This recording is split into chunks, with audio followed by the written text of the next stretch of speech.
Greetings to you all, and welcome to today's teaching. Over the years, Paul has been presented as many things. Some say he was a theologian. Some say he was a misogynist. Some say he was a church builder. Some say he was a radical. Some say he contradicted Jesus. But what if Paul was doing something much simpler? What if Paul was teaching people how to live together, how to love one another, how to disagree without destroying each other, how to raise children without crushing their spirit, how to lead without controlling, how to serve without being used, how to build households where people flourish rather than merely survive. When we remove the religious language for a moment and look at the principles, we discover that Paul's letters are some of the most practical writings ever produced. They are not merely about heaven.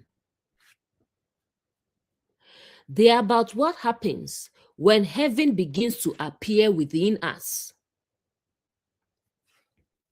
They are about what happens when Christ consciousness begins to shape how we relate to one another. Because if Christ is in all, then every relationship becomes sacred. Every marriage becomes sacred. Every child becomes sacred. Every human being becomes sacred. And suddenly, Paul's teachings stop looking like religious rules. They begin looking like principles of awakened living.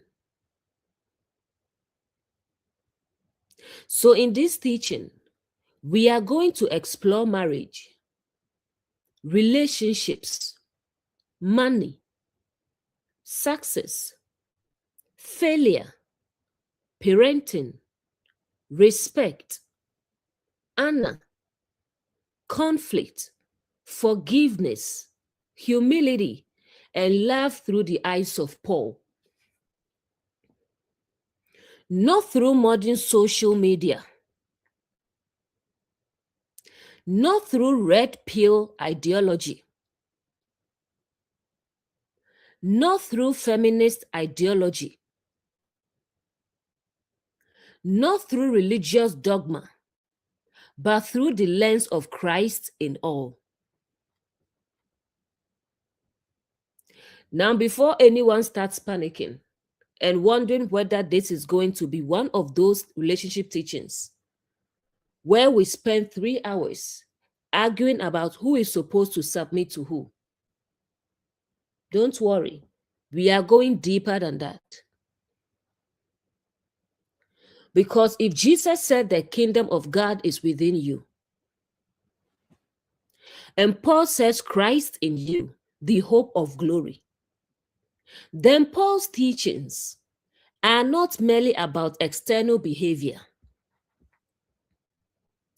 They are about what happens when awakened consciousness begins shaping how we relate to one another.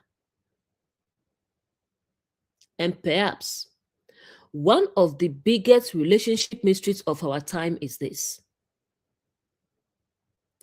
Why does the woman sometimes choose the man with less money? Now, before anyone gets upset, I'm not saying money doesn't matter. Financial stability matters. Responsibility matters. Work ethic matters. Growth matters. But if you've lived long enough, you've probably seen situations where everyone expected the woman to choose one man, and she chose somebody completely different. The internet becomes confused. The friends become confused. The family becomes confused. Sometimes, even the woman becomes confused. Because on paper, the decision makes no sense. But human beings do not fall in love with spreadsheets. Human beings respond to how people make them feel. And that's what we are going to talk about today. Let's start with this scenario. Imagine two men. The first man arrives in a luxury vehicle. His watch costs more than some people's monthly rent. His shoes have their own insurance policy. He sits down and spends 30 minutes explaining how successful he is. The second man arrives in a vehicle that occasionally makes sounds that nobody can identify. When he starts the engine, even the car seems surprised that it started. But during the conversation, he listens. He pays attention. He remembers details. He asks questions. He notices things. The first man says, "I can buy you anything you want." The second man says, "How are you really doing?" The first man says, "I own multiple properties." The second man says, "You seemed stressed last week. Is everything okay?" The first man says, "I can take you anywhere in the world." The second man says, "You matter." And suddenly, the woman chooses the second man. Now the first man is confused. His friends are confused. The internet is confused. He goes home, opens YouTube, then types, "Why do women choose broke men?" And after watching 6 hours of videos, he's even more confused than before. What most people miss: the issue was never the money. The issue was connection. The issue was value. The issue was honor. The issue was respect. The issue was emotional safety. Because while money can provide comfort, comfort and connection are not the same thing. Many people assume women only care about resources. Some do. Just as some men only care about appearances. But mature relationships are built on something much deeper. People want to feel seen, want to feel valued, want to feel understood, want to feel safe. Now, let's talk about generosity. This is where many people misunderstand generosity. Imagine a man buys a $5,000 handbag. He hands it over and says, "I hope this stops all your complaining." The gift immediately loses value. Not because of the handbag, because of the spirit behind it. Now imagine another man buys a cup of coffee. Nothing extravagant, nothing impressive. But he remembered exactly how she likes it. The amount spent was small. The thoughtfulness was huge. And many people cannot understand why she keeps smiling about that coffee 3 days later. Because one person gave money, the other person gave attention. Paul's hidden wisdom. Paul says, "Though I bestow all my goods to feed the poor and have not love, it profited me nothing." Notice what Paul is saying. You can give and still miss the point. You can spend and still miss the point. You can provide and still miss the point. Because love is not measured by the size of the gift. Love is measured by the spirit behind it, the heart behind it, the intention behind it. The problem with modern thinking. One of the things social media has done is convince people that relationships are transactions. Many men have been taught, if I make enough money, women will love me. Many women have been taught, if I find someone rich, I'll be happy. But life keeps exposing the weakness of both ideas. Because there are lonely rich people. There are miserable rich people. There are wealthy couples who cannot stand each other. And there are ordinary couples with very little who genuinely enjoy being together. Why? Because relationships are built on character, not merely resources. The funny reality. Sometimes, the woman isn't asking for a private jet. She's asking for basic kindness. She's not asking for diamonds. She's asking to be heard. She's not asking for luxury.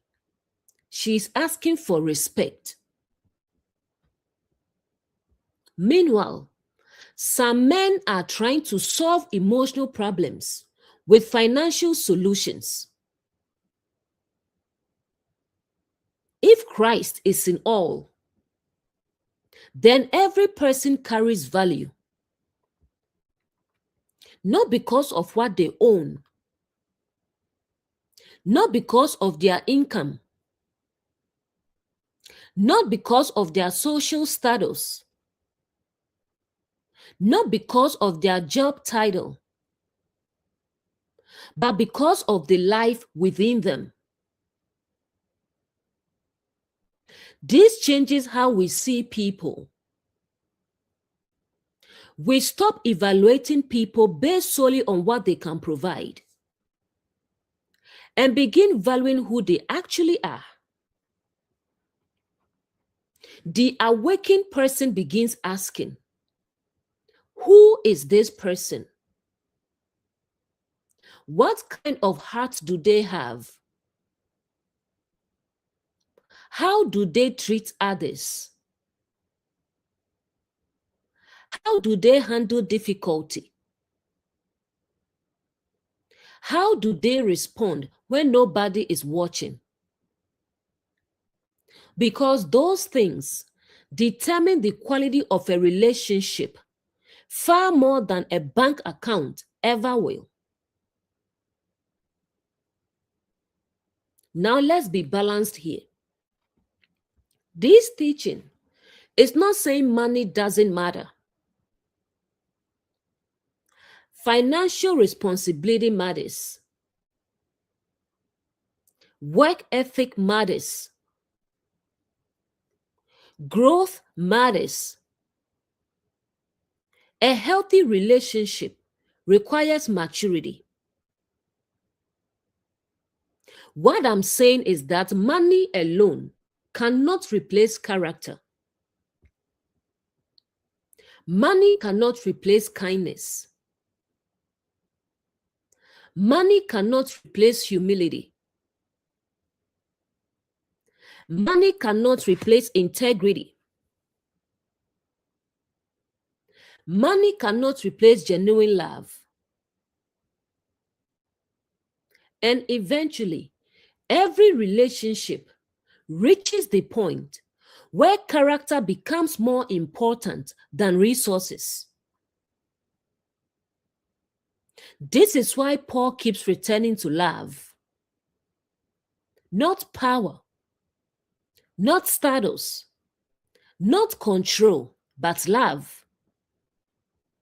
Because love sees people. Love listens. Love honors. Love values. Love respects. And perhaps the reason some people keep losing relationships they thought money could secure is because human beings were never designed to be purchased. They were designed to be cherished. Paul's teachings are not about domination. They are not about hierarchy.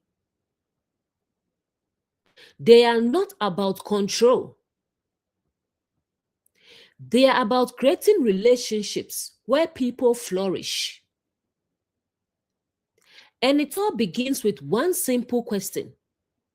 If Christ is in all, how should we treat one another?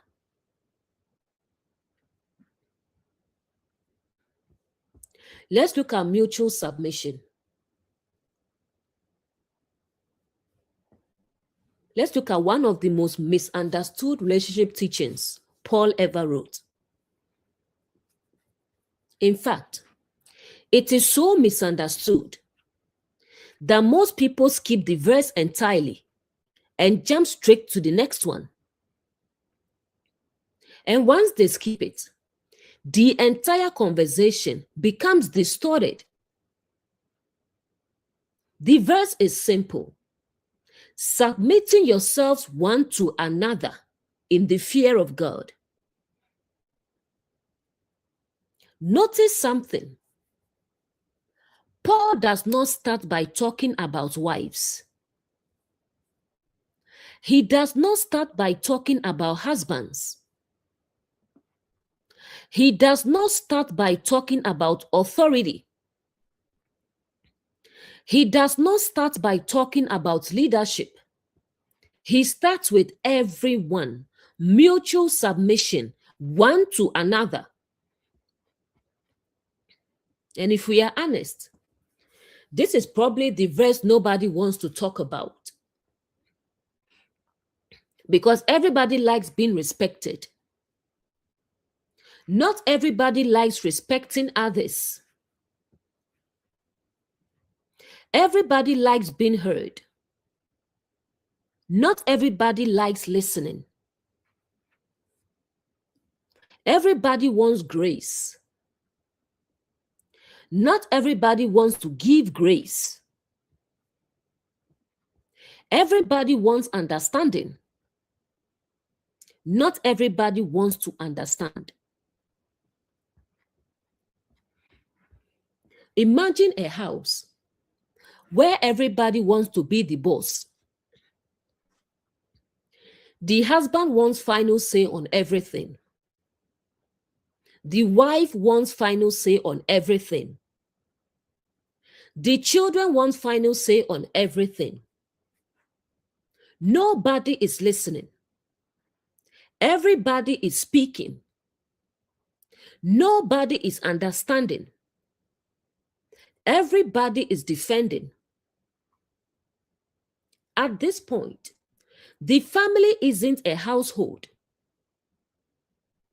Everybody wants power. Nobody wants responsibility. Everybody wants to be understood. Nobody wants to understand. And then everyone wonders why there is tension.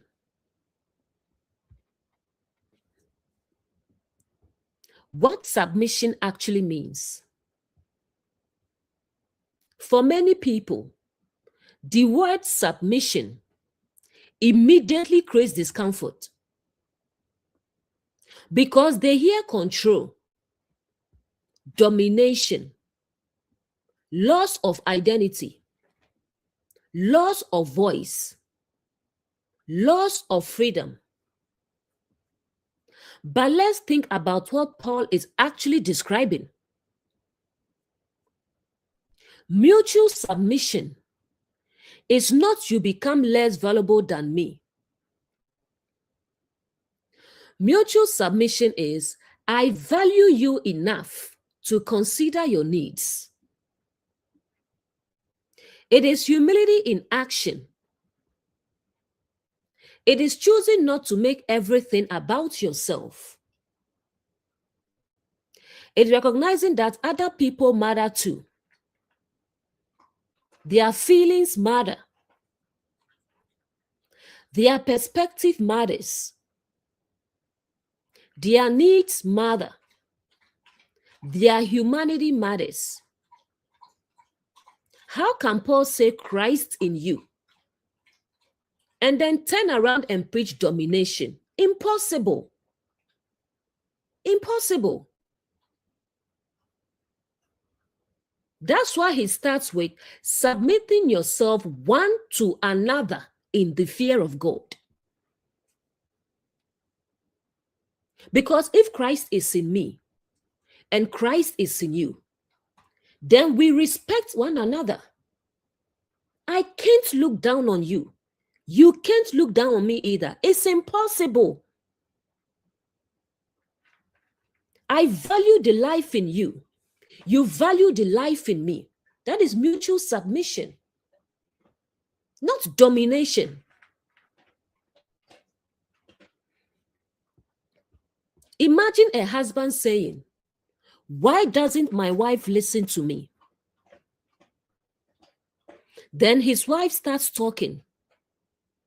3 seconds later, no, that's not what happened. 5 seconds later, actually, let me explain. 10 seconds later, you are not understanding. Meanwhile, she hasn't finished her first sentence. Sir, you don't have a listening problem. You have a waiting for your turn to talk problem. Those are not the same thing. Now let's balance it.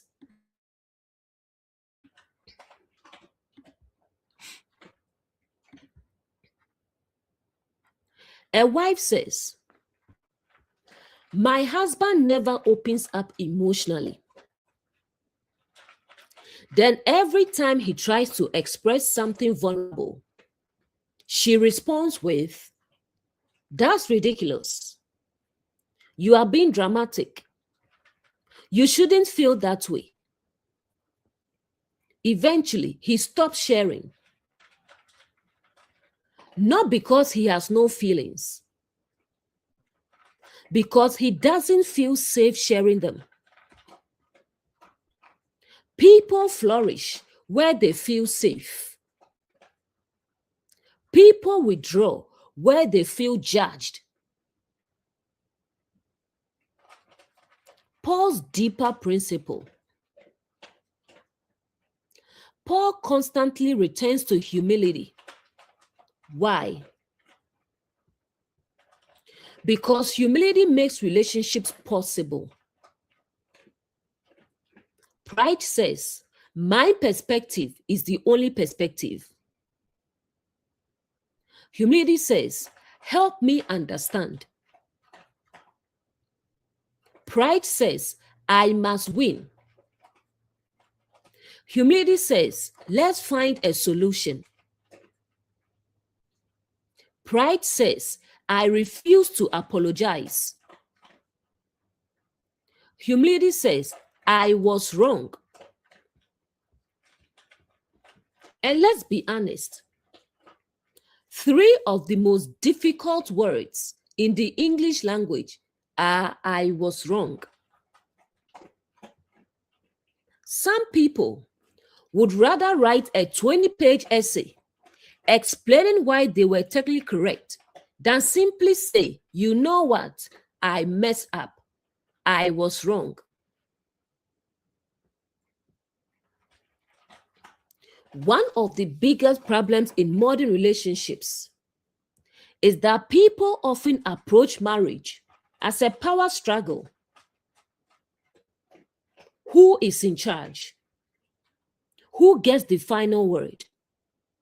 Who has more authority? Who contributes more? Who earns more? Who sacrifices more? Everybody is keeping score. But healthy relationships are not competitions. They are partnerships. The goal is not to defeat your spouse. The goal is to build a life together. Imagine two people rowing a boat. One person rows east, the other rows west. Then they argue about why the boat isn't moving. That is how many relationships operate. The issue isn't effort. The issue is alignment.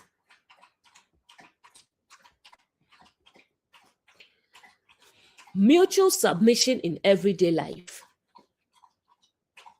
The beautiful thing about Paul's teaching is that it applies beyond marriage. Friendships, families, workplaces, communities. Imagine if co-workers practice mutual submission. Instead of "How do I get credit?" the question becomes, "How do we succeed together?" Imagine if family members practice mutual submission. Instead of "How do I win this argument?" the question becomes, "How do we preserve this relationship?" Imagine if leaders practice mutual submission. Instead of "How do I maintain power?" the question becomes, "How do I serve the people entrusted to me?" Everything changes. Let's look at Jesus as the example. Jesus washed feet. He consistently demonstrated service. Think about that. The one everyone wanted to elevate chose service. Modern culture often says, if you are important, people should serve you. Jesus demonstrates, if you are mature, you will learn to serve others. That doesn't mean becoming a doormat. It means understanding that true strength doesn't require domination.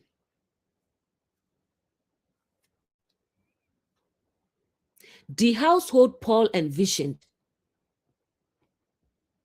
Imagine a household where everyone practiced this principle. The husband asks, how can I better support my wife?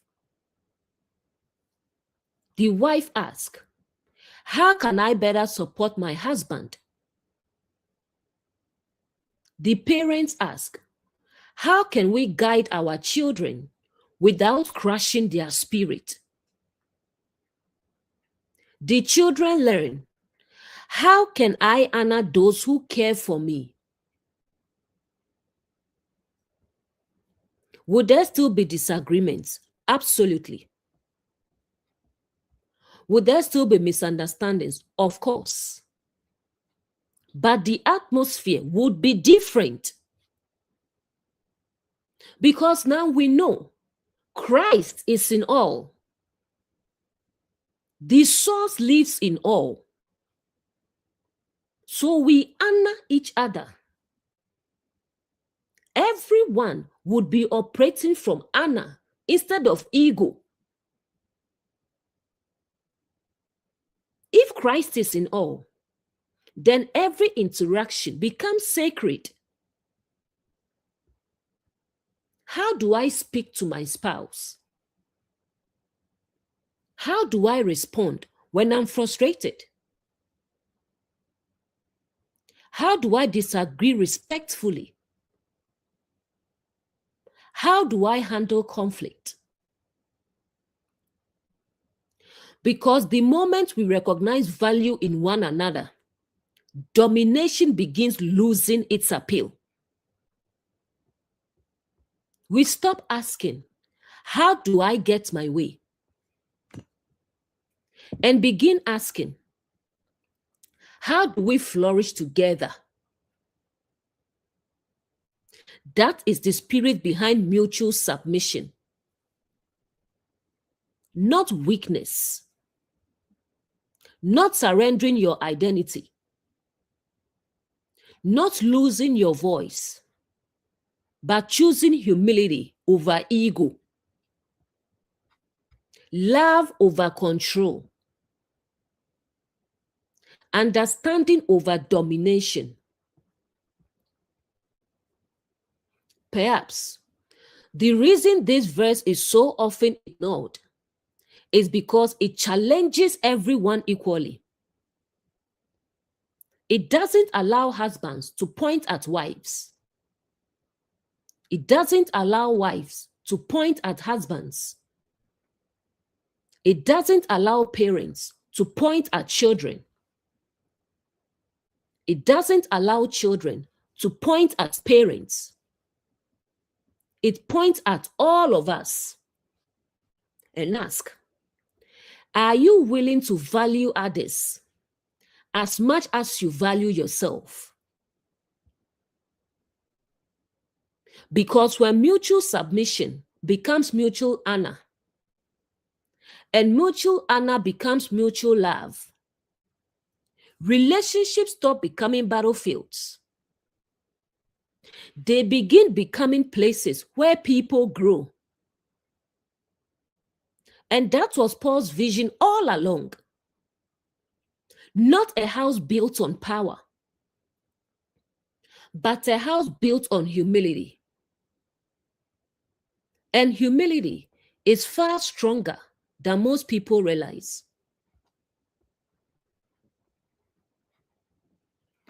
Now let's explore one of the biggest myths of our generation: the myth of the alpha male. Something that has become extremely popular in modern culture. Now, before anyone gets nervous, we are not here to attack men. In fact, we are going to do the exact opposite. We are going to recover something many men have lost: a healthier understanding of strength. Because somewhere along the way, many people started confusing strength with domination, confidence with arrogance, leadership with control, masculinity with intimidation. And the result has been a lot of broken relationships, lonely people, and very confused men trying to figure out why none of their relationships are working. If social media is to be believed, the alpha male is a man who never apologizes, never listens, never shows vulnerability, never admits fault, always dominates, always controls, always wins. Apparently, his hobbies include arguing online, explaining why everyone else is weak, and reminding strangers that he is an alpha every 12 minutes, just in case somebody forgot. The funny part: have you ever noticed something? The people who are genuinely confident rarely tell you they are confident. The people who are genuinely wealthy rarely spend all day talking about money. The people who are genuinely intelligent rarely spend all day explaining how intelligent they are. Yet somehow, the internet has created a generation of people constantly announcing their greatness. Imagine walking into a room and introducing yourself like this: "Hello, everyone. Before we begin, I'd like you all to know that I'm extremely humble." The statement defeats itself. Paul's definition of strength is radically different. Paul speaks about patience, self-control, gentleness, kindness, long-suffering, and humility. Now let's be honest. Most people don't associate those words with strength. They associate them with weakness. But think about it. Which requires more strength? Punching a wall when you are angry, or controlling your temper? Which requires more strength? Insulting someone who insulted you, or responding with wisdom? Which requires more strength? Forcing people to obey, or earning their trust? The answer is obvious.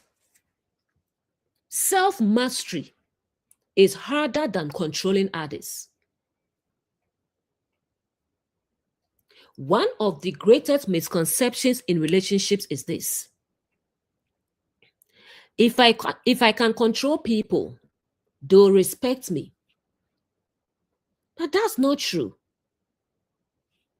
They may fear you. They may obey you. They may tolerate you. But respect is different. Respect cannot be demanded. It must be earned. A man who constantly reminds everyone that he is in charge is often revealing insecurity rather than confidence. Because secure people do not need constant validation. Secure people do not need constant dominance. Secure people are comfortable enough to let others shine. Jesus completely ruins modern alpha theory. If modern social media had existed in the first century, many influencers would have been confused by Jesus. Imagine them watching him. They'll say, "Wait a minute. Why are you washing people's feet?" That's low status behavior. Then Jesus will say, "The greatest among you shall be your servant." Now, the entire alpha male podcast industry is having a crisis because Jesus consistently demonstrates that true leadership serves, not because it is weak, but because it is strong enough not to need constant recognition. Let's make this practical. A husband comes home and says, "I am the king of this house." Okay, wonderful. Let's continue. Do you help your wife? Do you listen? Do you encourage your children? Do you contribute emotionally? Do you show gratitude? Do you create peace? Or is everybody stressed when you walk into the room? Because if everybody relaxes when you leave and tenses up when you arrive, you are not leading. You are managing through fear, and fear is not leadership.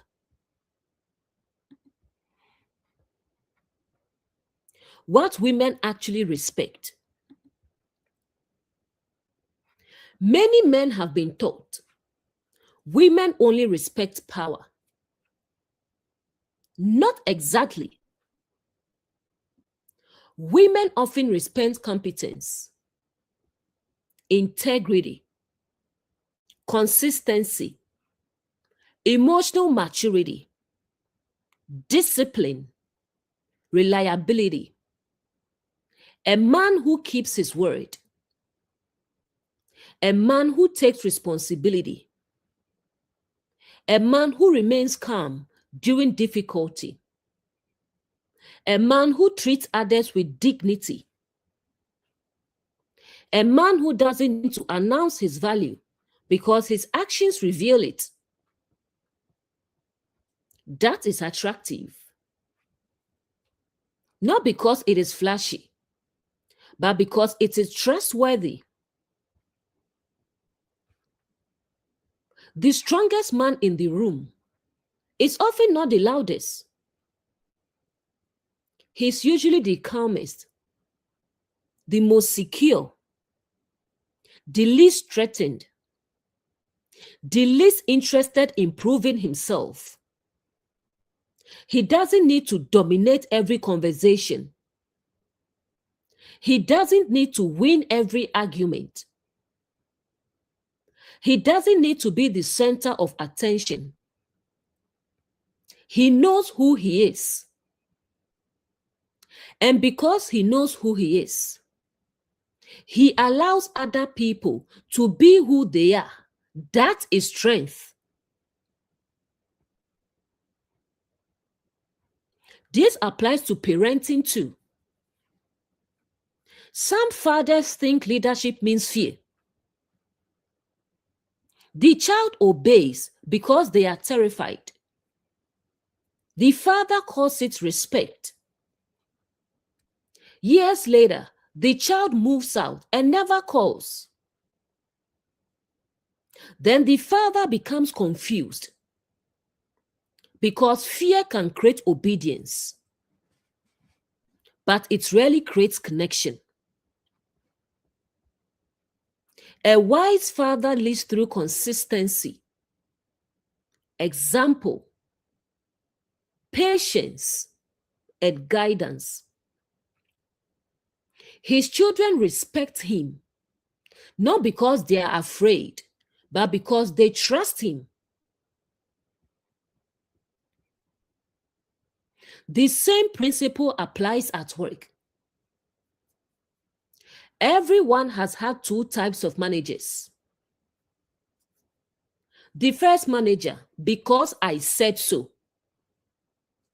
The second manager, let's solve this together.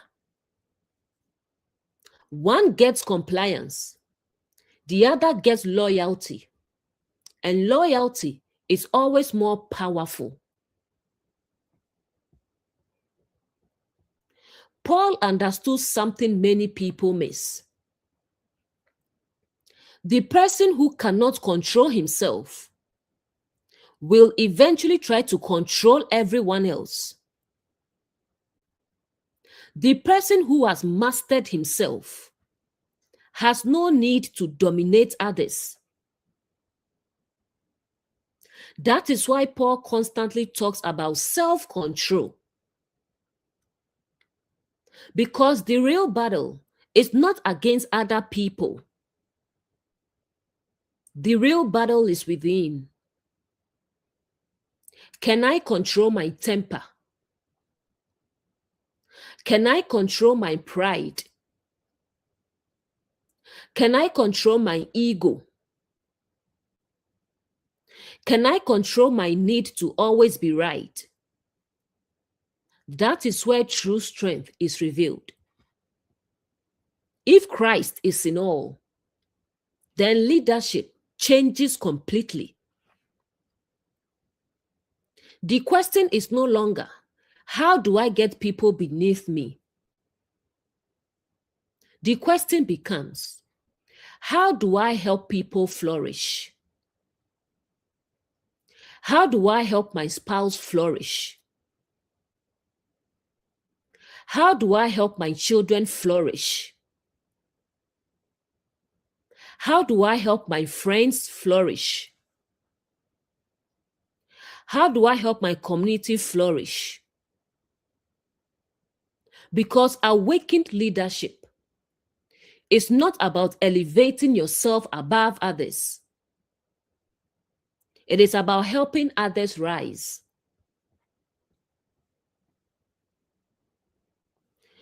The greatest misunderstanding of masculinity is the belief that strength and gentleness are opposites. They are not. Anyone can lose control. Anyone can become aggressive.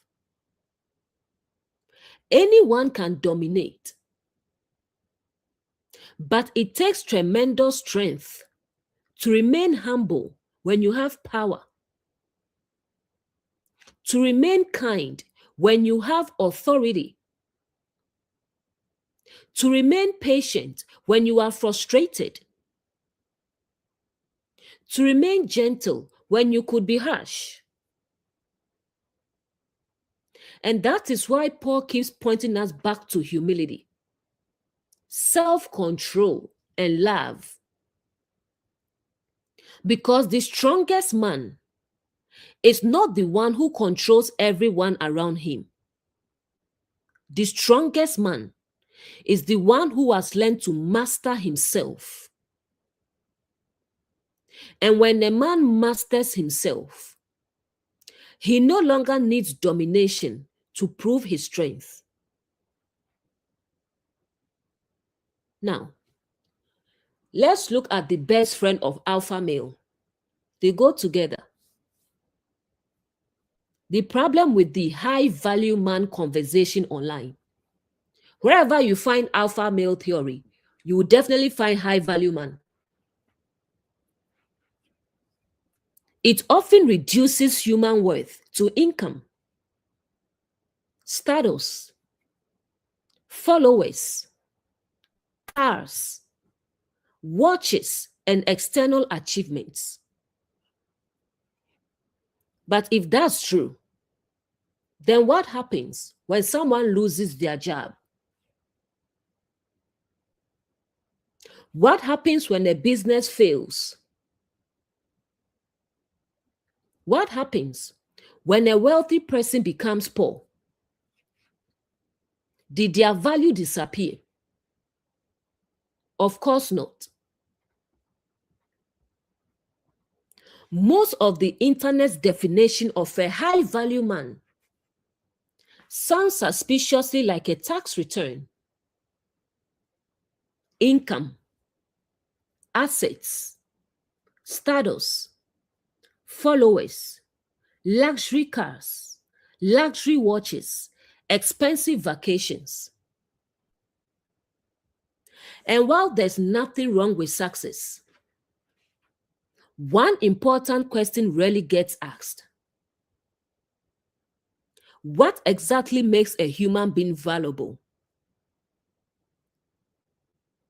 Because if money alone determines value, then we are in trouble.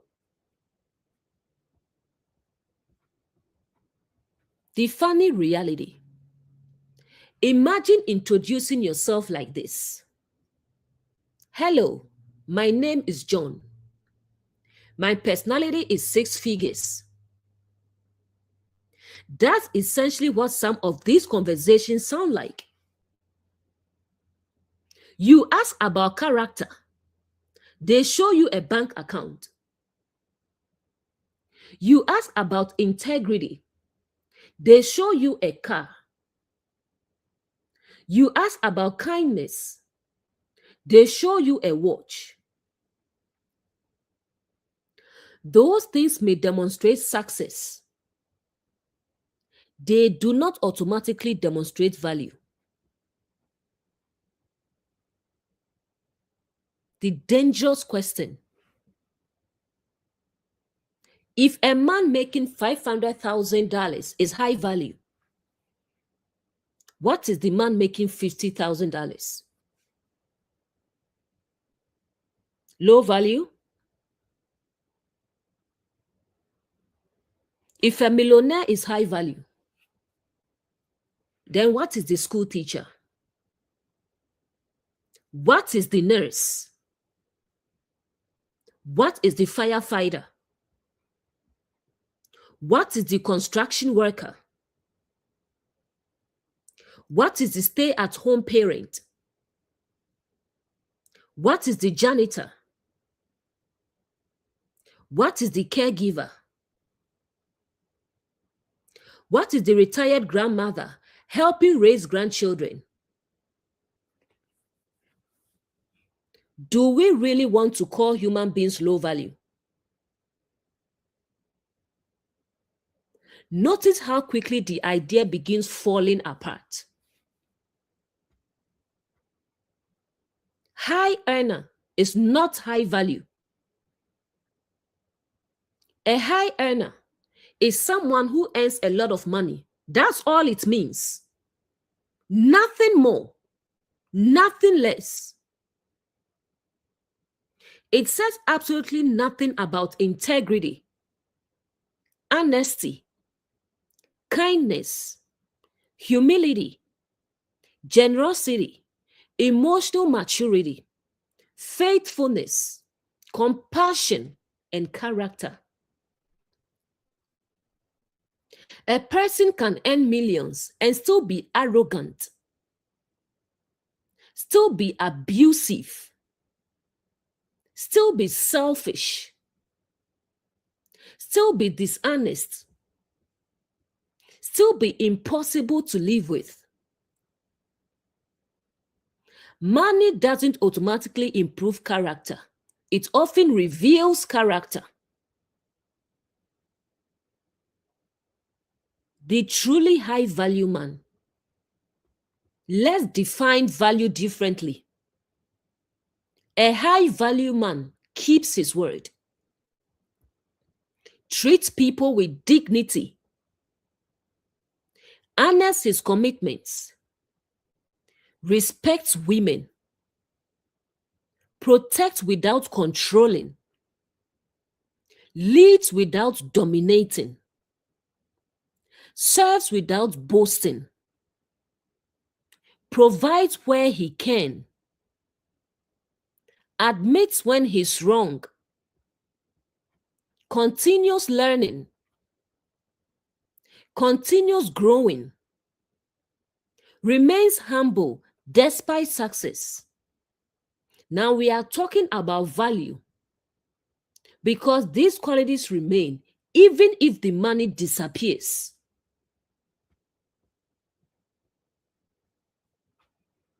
Now let's look at the truly high value woman. The same principle applies to women. A high value woman isn't valuable because of beauty, status, income, or social media attention. A high value woman demonstrates integrity, kindness, wisdom, emotional maturity, generosity, humility, discernment, respect, and accountability.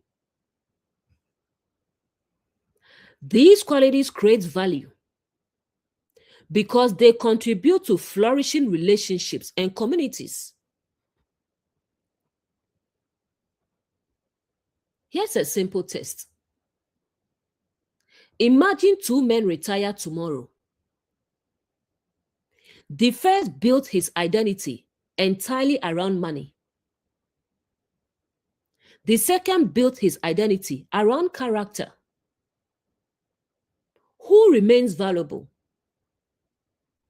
Both. Both. Christ is in all. Because value was never the money. The money was simply one expression of their activity. Human worth exists independently of income.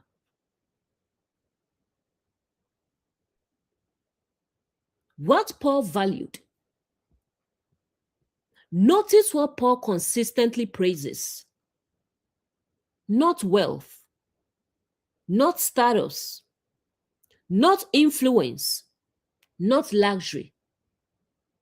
Paul continually praises love, patience, kindness, gentleness, self-control, humility, and generosity.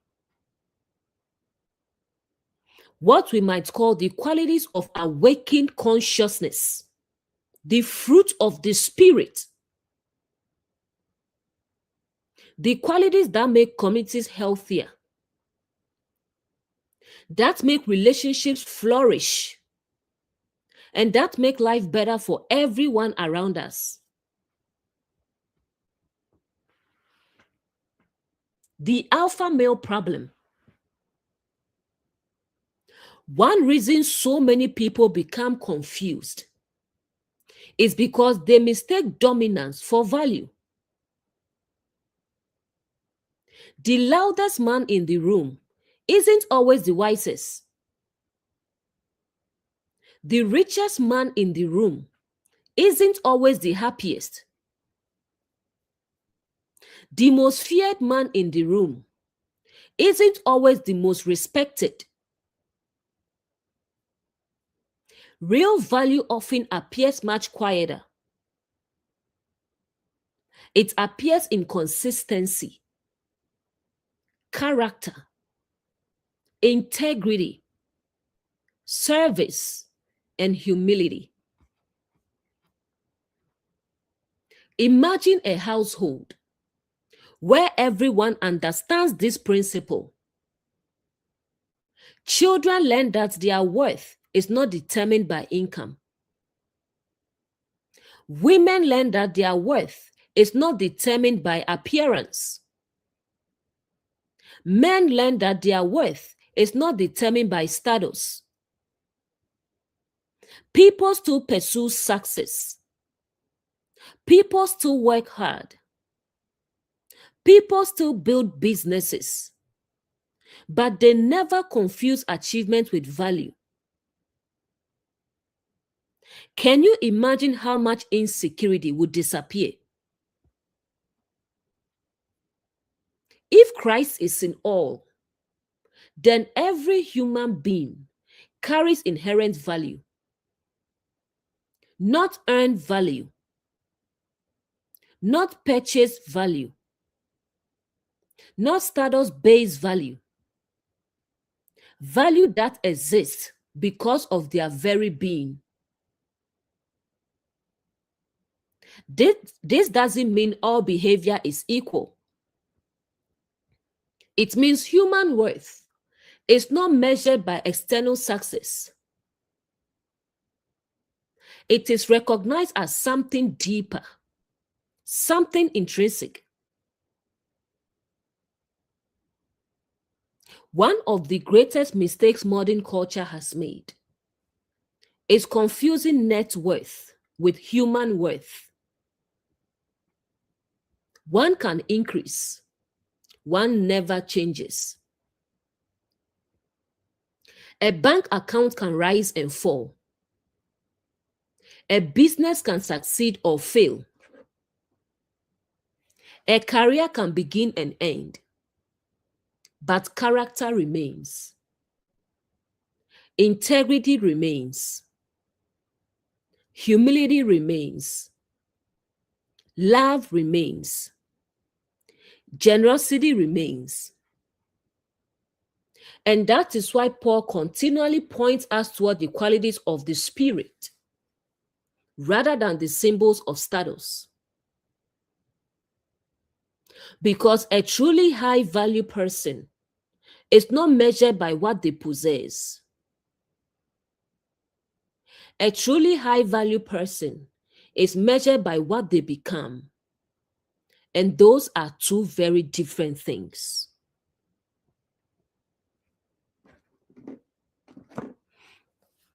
Now let's explore something many people overlook. Why respect matters to men. The silent wound few people talk about. Let's be clear here. This is not a teaching about men being superior. It is not a teaching about women being inferior. It is not a teaching about one gender having more value than another. If Christ is in all, then everyone carries value. Everyone deserves dignity. Everyone deserves respect. But men and women often experience emotional wounds differently. And one of the deepest wounds many men carry is the feeling that they are valued only for what they can provide. Imagine a man loses his job. Life happens. Companies downsize. Businesses fail. The economy changes. Unexpected things happen. Now imagine every morning starts like this. The woman talking to him. So what's the plan today? By itself, that's not a problem. But then, she continues, must be nice sitting at home. Then my friend's husband will never allow this. Then I guess I'm the man of the house now. At first, he laughs. Then he smiles less. Then he talks less. Then he withdraws. Then everyone wonders what happened. What happened is that his spirit got tired. What many men never say. Many men grow up hearing, be strong. Men don't cry. Figure it out. Handle it. Man up. So they become very good at carrying burdens silently. What they often need is not someone to solve every problem. What they need is someone who believes in them. Someone who says, we are going to get through this. I know this is hard, but I still respect you. I still value you. I still honor you. Those words can be life-changing. Now let's balance the conversation. Respect does not mean tolerating bad behavior. It does not mean accepting laziness. It does not mean staying silent when there are problems. Respect does not mean enabling irresponsibility. A man who refuses to work, refuses to grow, refuses responsibility, and expects everyone else to carry him is not demonstrating maturity. That is not what we are talking about. We are talking about good people who are struggling, good people who are growing, good people who are trying, good people who occasionally fail, because all human beings fail sometimes. One thing Paul constantly does is encourage people. Read his letters, his epistles.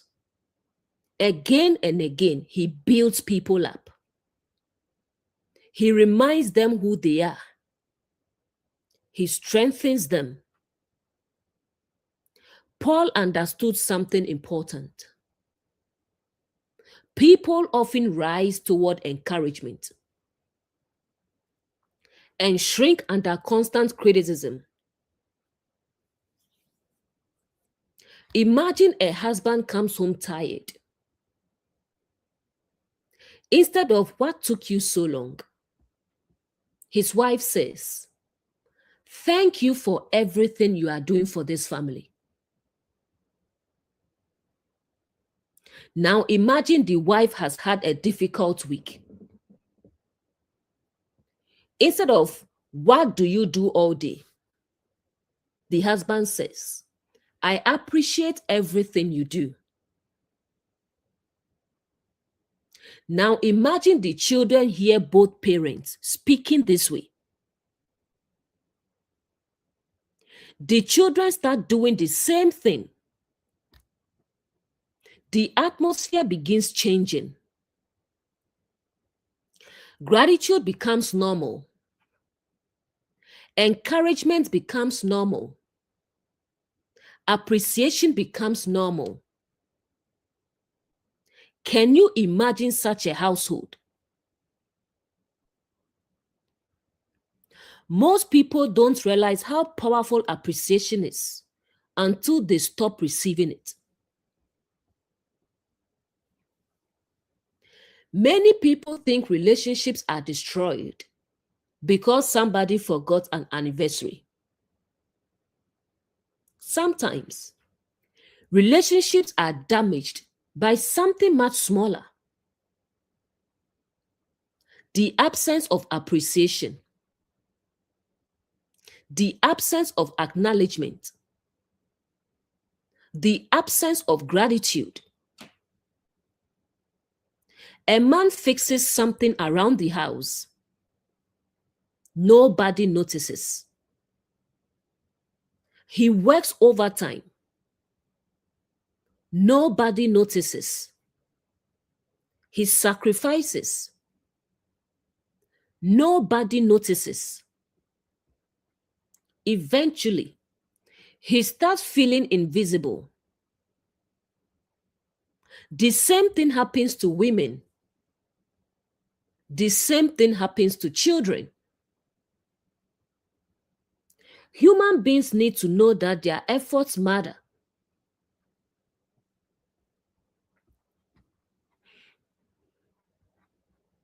Respect is not fear. Many people confuse the two. Fear says, I better do this or else. Respect says, I genuinely value you. Fear creates distance. Respect creates connection. Fear creates compliance. Respect creates loyalty. Fear may control behavior temporarily. Respect transforms relationships permanently. Peter says, giving honor unto the wife. Notice the word honor. Not tolerate. Not endure. Honor. But the principle works both ways. Because honor is the recognition of value. To honor someone is to acknowledge their humanity, their contribution, their worth, their dignity. And households flourish when honor becomes normal. Because when I understand that Christ is in all, when I understand that the source lives in us, honor becomes normal. It becomes impossible for me to disrespect you, for me to dishonor you, for me to look down on you. Impossible.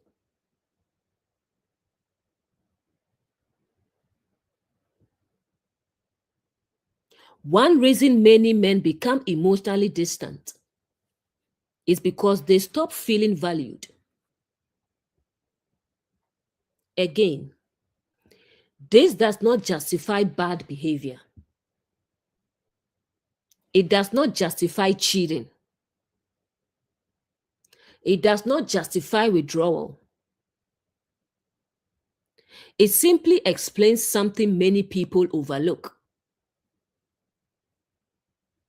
A person who feels constantly criticized often begins protecting themselves emotionally. Not because they don't care, because they are hurting. And hurting people often become silent. Paul's vision was never a household where one person is constantly celebrated while another person is constantly criticized. His vision was mutual encouragement, mutual care, mutual honor, mutual generosity, mutual love, a place where people help one another flourish. Imagine if every member of a household asked one question every day. How can I encourage someone today? Not what can I get? Not who appreciates me? But how can I make someone's day better? Can you imagine what will happen? The atmosphere will change. the relationships will change. The household will change. Because encouragement is contagious. So is kindness. So is generosity. So is gratitude. Imagine a household where generosity has become normal. The husband is coming home from work. He passes by a store. He sees ice cream. He thinks, the kids will probably enjoy this. So he buys some. Not because he's trying to impress anyone, just because he thought about them. The wife is returning from work. She stops somewhere, sees a favorite snack her husband likes. Maybe a drink. Maybe a slice of pizza. Maybe something small. She smiles and says, he'll probably enjoy this. Again, not because she has to, because she wants to. A son gets his first paycheck. On his way home, he buys something for the family. Nothing expensive. Maybe it's a pizza. Maybe drinks. Maybe desserts. But the family smiles because everyone understands the spirit behind it. Now imagine this becoming normal. Nobody is keeping score. Nobody is saying, well, I bought something last week, so now it's your turn. Everybody is simply looking for opportunities to bless one another. Imagine such a house. People share meals together. Sometimes they go out together.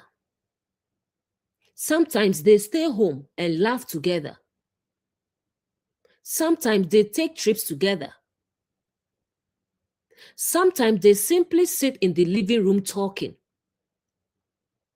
There is generosity. There is gratitude. There is appreciation. There is thoughtfulness. Can you imagine what that does to the atmosphere? People actually looking forward to coming home. The house becomes a place of refreshment rather than stress. The family becomes a source of strength rather than exhaustion. And the beautiful thing is that none of this requires millions of dollars. Most of these things cost very little because the true value is not in the item. The value is in the thought, in the consideration, in saying, I was thinking about you. That is one of the purest expressions of love. Not the price tag, but the spirit behind it. Because love is rarely built through one giant gesture. Love is usually built through thousands of small acts of generosity, repeated over time. And before long, the household becomes a living example of what Paul was describing when he spoke of kindness, love, mutual care, and preferring one another. Not a house where everyone asks, what can I get? But a house where everyone asks, how can I bless someone today? One of the greatest gifts we can give another human being is to make them feel seen. to make them feel appreciated, to make them feel valued, not because of what they produce, not because of what they earn, not because of what they provide, but because they are human, because they matter, because Christ is in all. And if Christ is in all, then every person deserves to be treated with dignity. Every spouse, every child, every parent, every human being. And that is why Paul spent so much time encouraging people. Because encouragement breathes life into others.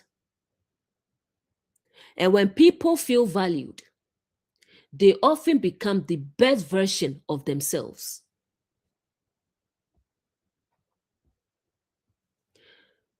Now let's explore the other side of the conversation.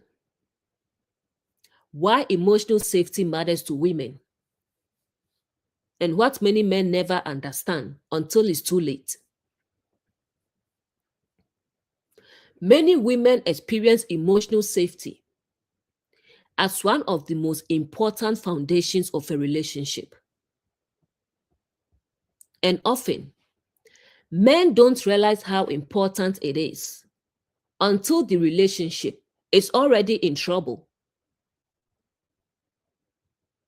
At the beginning of a relationship, a man can listen for 4 hours straight. 4 hours. He's completely engaged. 2 years later, you say, "Honey, can we talk?" And suddenly, he becomes busy with other things. He's not interested in listening to you. What emotional safety actually means. Many people think emotional safety means you must agree with me all the time. No, that's not emotional safety.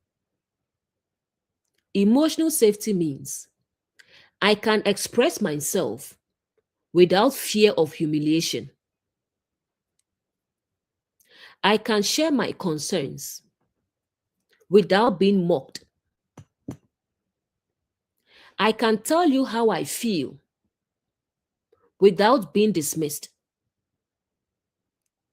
I can be vulnerable without it being used against me later.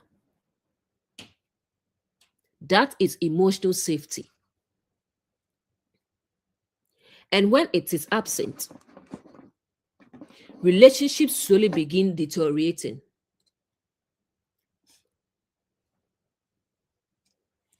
The dismissal problem. Imagine a woman says, "Something has been bothering me." And the response is, "You are overthinking," or "You are too sensitive," or "You are too emotional," or "You are making a big deal out of nothing." Now, the issue isn't whether her concern is ultimately right or wrong. The issue is that she feels unheard. And people who feel unheard eventually stop talking. Not because the problem disappeared, because hope disappeared. One of the biggest mistakes many men make is assuming that because a woman stopped complaining, everything is fine. Sometimes she's at peace. Sometimes she's exhausted. Those are not the same thing. Sometimes people stop speaking because they no longer believe they are being heard. And by the time many men realize something is wrong, The emotional distance has already been growing for months or years. Imagine two houses. In one house, every concern becomes an argument. Every disagreement becomes a fight. Every mistake becomes an attack. Everyone is defensive. Nobody feels safe. Now imagine another house. People can speak honestly, disagree respectfully, apologize, listen, explain themselves without fear. Which house would you rather live in? The answer is obvious. One house creates tension, the other creates trust. The problem-solving trap. This is one of the funniest differences between many men and women. A woman says, "I've had a really difficult day." A man immediately responds, "Here is the solution. This and that and that and that." Meanwhile, she is thinking, "I didn't ask for a project manager. I wanted a listener." Now, to be fair, men often solve problems because they care. They genuinely want to help. But sometimes, the person doesn't need a solution first. Sometimes they need understanding first. One thing Paul constantly emphasizes is gentleness. Not weakness, gentleness. There is a difference. Weakness lacks strength. Gentleness possesses strength, but chooses wisdom. A gentle person knows how to correct without humiliating, how to disagree without attacking, how to lead without controlling, how to speak truth without causing unnecessary harm. That kind of person creates emotional safety. The little things matter. Many men think emotional safety is created through one grand gesture. Usually it isn't. It's built through small moments. Listening, checking in, paying attention, remembering details, showing concern, being present. The same way love is built through thousands of small acts. Emotional safety is built through thousands of small interactions. Imagine a household where everyone feels safe speaking. The wife feels safe expressing concerns. The husband feels safe expressing fears. The children feel safe asking questions. Nobody is mocked. Nobody is ridiculed. Nobody is constantly interrupted. People listen. People care.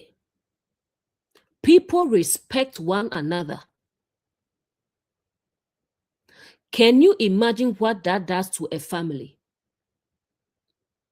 Problems still happen. Bills still exist.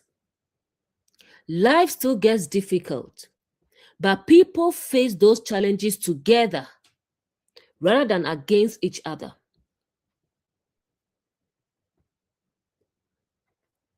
Let's make this practical. Imagine a family goes out for dinner.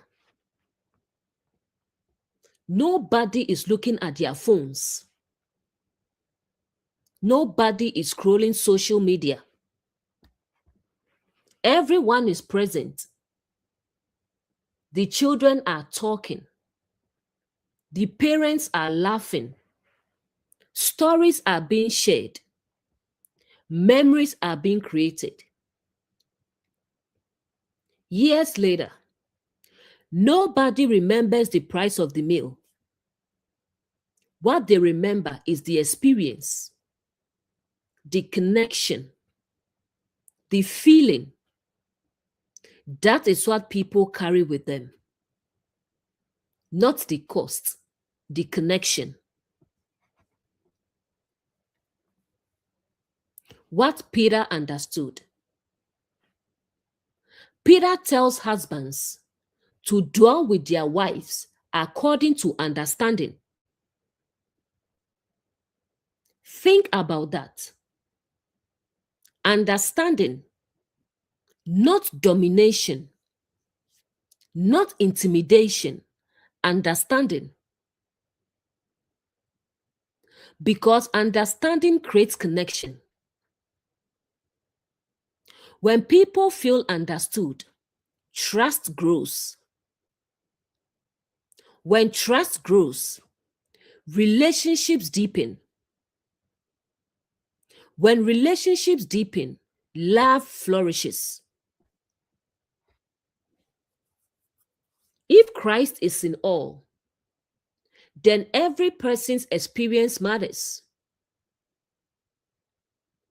Every person's feelings matter. Every person's humanity matters. This doesn't mean we agree with everything. It means we care enough to listen. We care enough to understand. We care enough to see the person behind the words. And that changes everything. Many relationships don't collapse because love disappeared.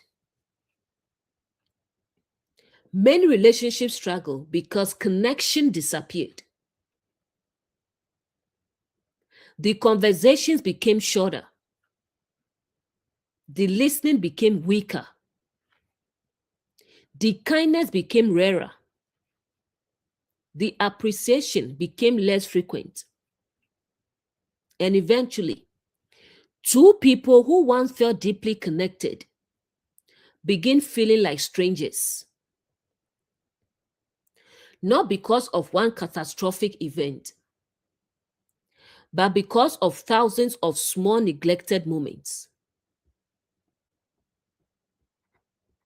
One of the greatest gifts we can offer another person is presence. To truly listen, to truly care, to truly understand. Not waiting for our turn to speak, not preparing our defense, not searching for a way to win, but genuinely listening.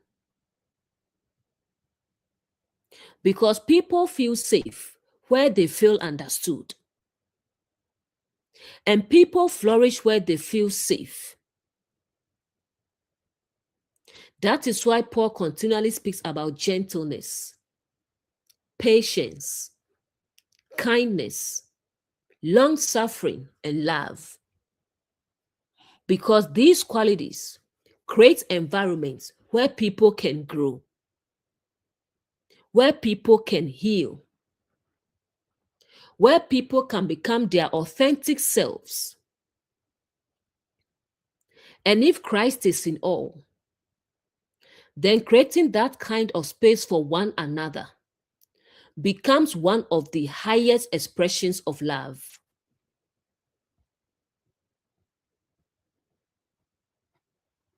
Now let's talk about something that causes a tremendous amount of confusion in modern relationships. Dating. What is dating?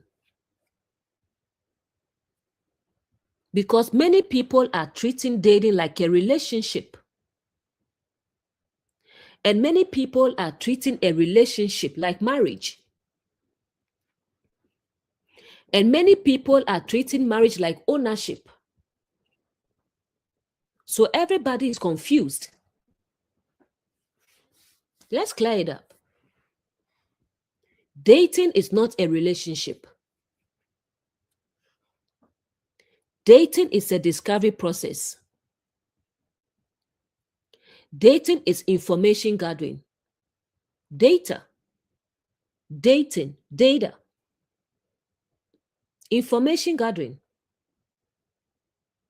Dating is discernment. Dating is simply two people exploring whether they are compatible enough to build a life together. The easiest way to understand dating is through a job interview. Imagine applying for a job.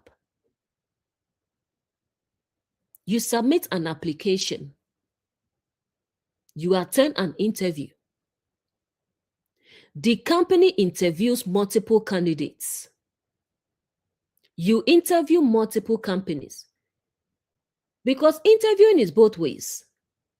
You are also interviewing the company, just like they're interviewing you. You'll see if there's alignment.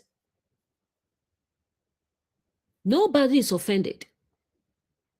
Nobody says, how dare you apply elsewhere? Because everyone understands the purpose. The purpose is to determine alignment, determine compatibility, determine whether this is a good fit. Dating works similarly. You are not collecting people. You are collecting information, data.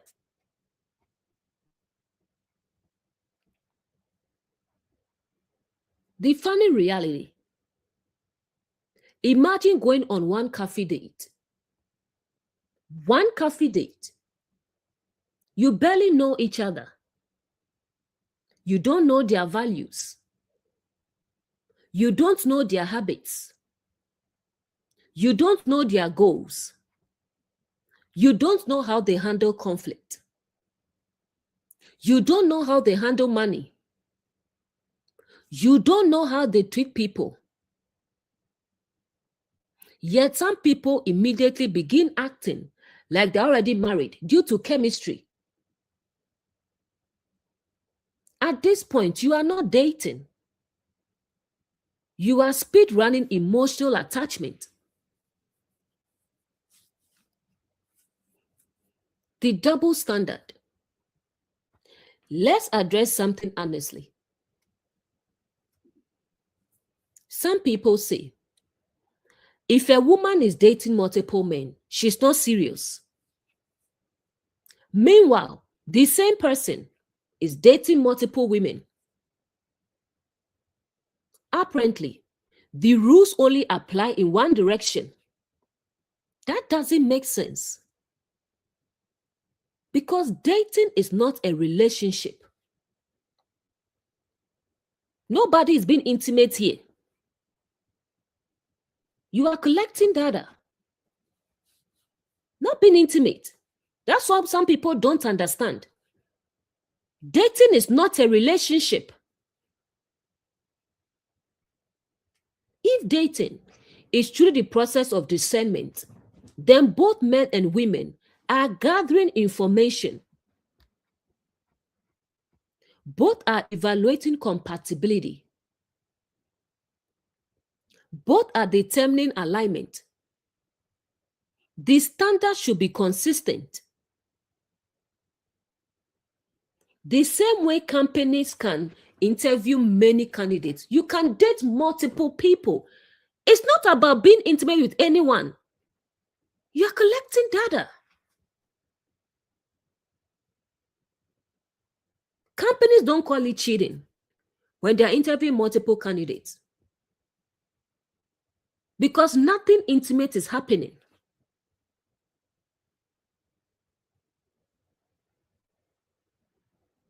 Dating is not primarily about chemistry. Chemistry is easy. Compatibility is harder. Dating reveals values, character, consistency, communication, emotional maturity, work ethic, integrity, generosity, humility, and readiness. Those are the things that matter long term. Because attraction may begin a relationship, but character sustains it. The situationship trap. One reason many people get stuck in situationships is because they enter dating without clarity. One person wants marriage, the other wants entertainment. One person wants commitment, the other wants convenience. One person is preparing for the future, the other is simply passing time. The result is confusion. Months become years. Years become frustration because expectations were never aligned. Many people even start living together before they have answered the most important questions. Do we share values? Do we share goals? Do we share a vision for the future? Are we even moving in the same direction? But because of chemistry, they throw all this away. Now they are sharing rent, sharing furniture, sharing responsibilities, and still don't know whether they are actually compatible. The logistics advance faster than the discernment. You only date when you are ready. This may be unpopular, but dating makes the most sense when you are actually open to settling down when you are ready. Otherwise, you are simply collecting experiences and sometimes collecting unnecessary wounds. If you already know you are not ready for commitment, be honest. There's nothing wrong with that. What becomes problematic is pretending to seek commitment when you know you aren't available for it. Let people be where they are. One of the healthiest things people can learn is this. If someone isn't ready, let them be. Don't force it. Don't convince them. Don't pressure them. Don't turn yourself into a salesperson. If someone is not ready for commitment, believe them. If someone wants something different, respect it. The goal is not to persuade people into alignment. The goal is to find alignment naturally. Eventually, the discovery process reaches a conclusion. At some point, the interviews end. At some point, a decision is made. At some point, two people say, we have enough information. We share values. We trust each other. We are moving in the same direction. That is where commitment begins. Dating gathers data. Commitment follows discernment. If Christ is in all, then dating should be rooted in honesty, not manipulation, not games, not deception, not pretending to be someone you are not. The goal is not to win someone. The goal is to discover whether two people can genuinely flourish together. How many people have mistaken attention for compatibility? How many have mistaken attraction for readiness? How many have mistaken chemistry for character? How many have stayed in situationships because they never stopped to ask, are we actually moving toward the same future? Those questions matter.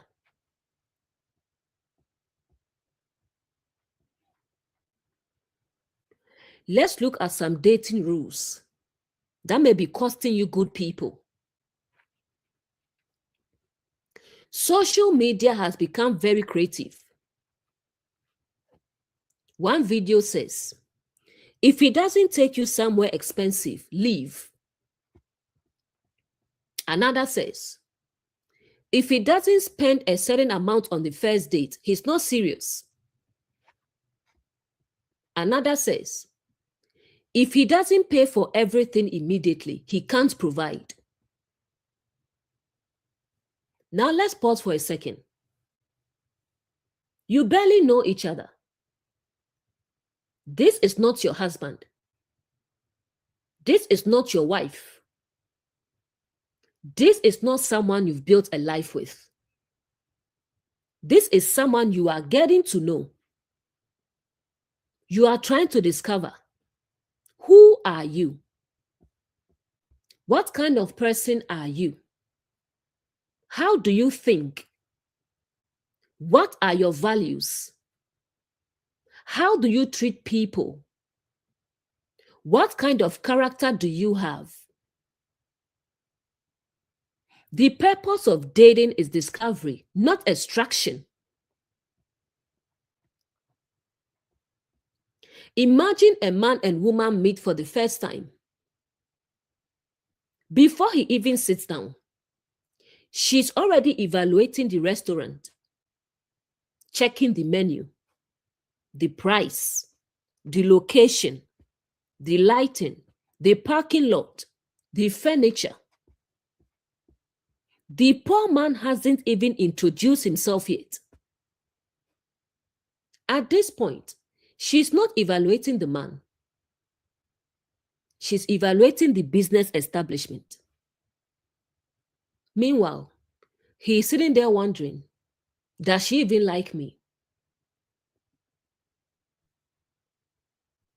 What if he's actually a good man? Here's the uncomfortable question. How many good men have been dismissed because they didn't follow somebody else's dating script? Maybe he's responsible. Maybe he's hardworking. Maybe he's kind. Maybe he's emotionally mature. Maybe he's honest. Maybe he has integrity. Maybe he will make an incredible husband. But he suggested a simple coffee date. Now, social media says coffee dates are low effort.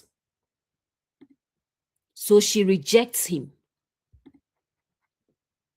Years later, she is still searching for the qualities she already rejected. Not because the man was wrong, because the expectations were. The transaction problem. The moment people start viewing dating as a financial test, something interesting happens. The interaction begins feeling transactional. And transactions create expectations. Now the woman is thinking, if he doesn't pay, he's not serious. The man is also thinking, if I pay, what exactly am I getting in return? Notice how quickly connection disappears. Now neither person is discovering each other. They are negotiating terms and conditions. And that's dangerous because relationships built on transactions often remain transactional.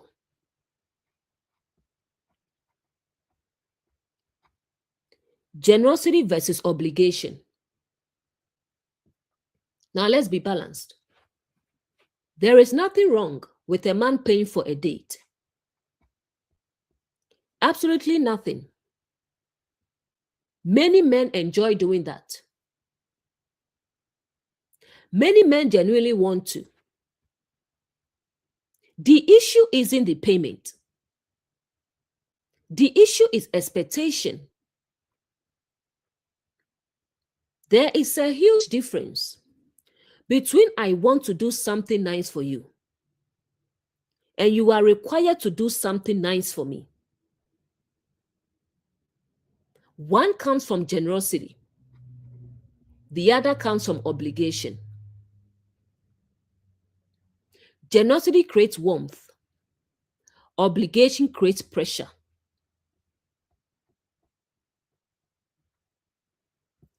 Let kindness be voluntary. One of the healthiest things two people can do while dating is allow kindness to remain voluntary. If he wants to pay, wonderful. If she wants to contribute, wonderful. If they decide together, wonderful. The important thing is the spirit behind it. Because the healthiest relationships are not built on what can I get from you. They are built on who are you. And that question is infinitely more important than who paid for dinner.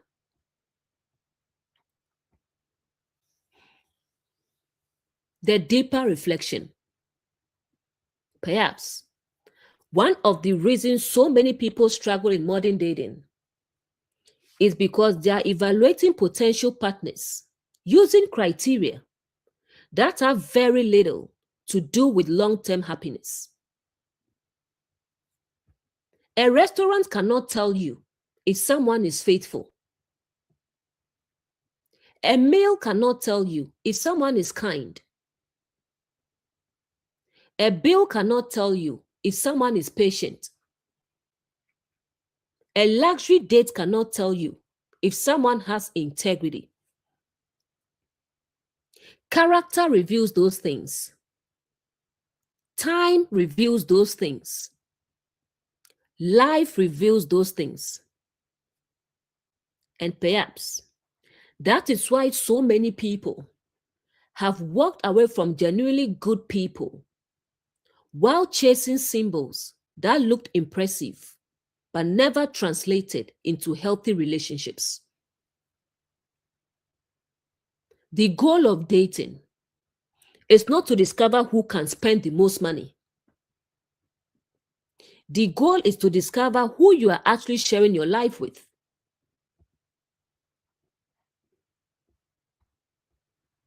One of the greatest misunderstandings in modern relationships is the belief that dating itself is the destination. It isn't. Dating is the bridge. The purpose of a bridge is to help you reach the other side. The purpose of dating is to help you determine whether two lives can be built together. And that requires honesty, discernment, patience, and wisdom. Because the goal is not simply finding someone, the goal is finding alignment. And when alignment exists, commitment becomes much easier because two people are no longer forcing something to work. They are choosing one another with clarity. And that is a far healthier foundation than confusion ever could be.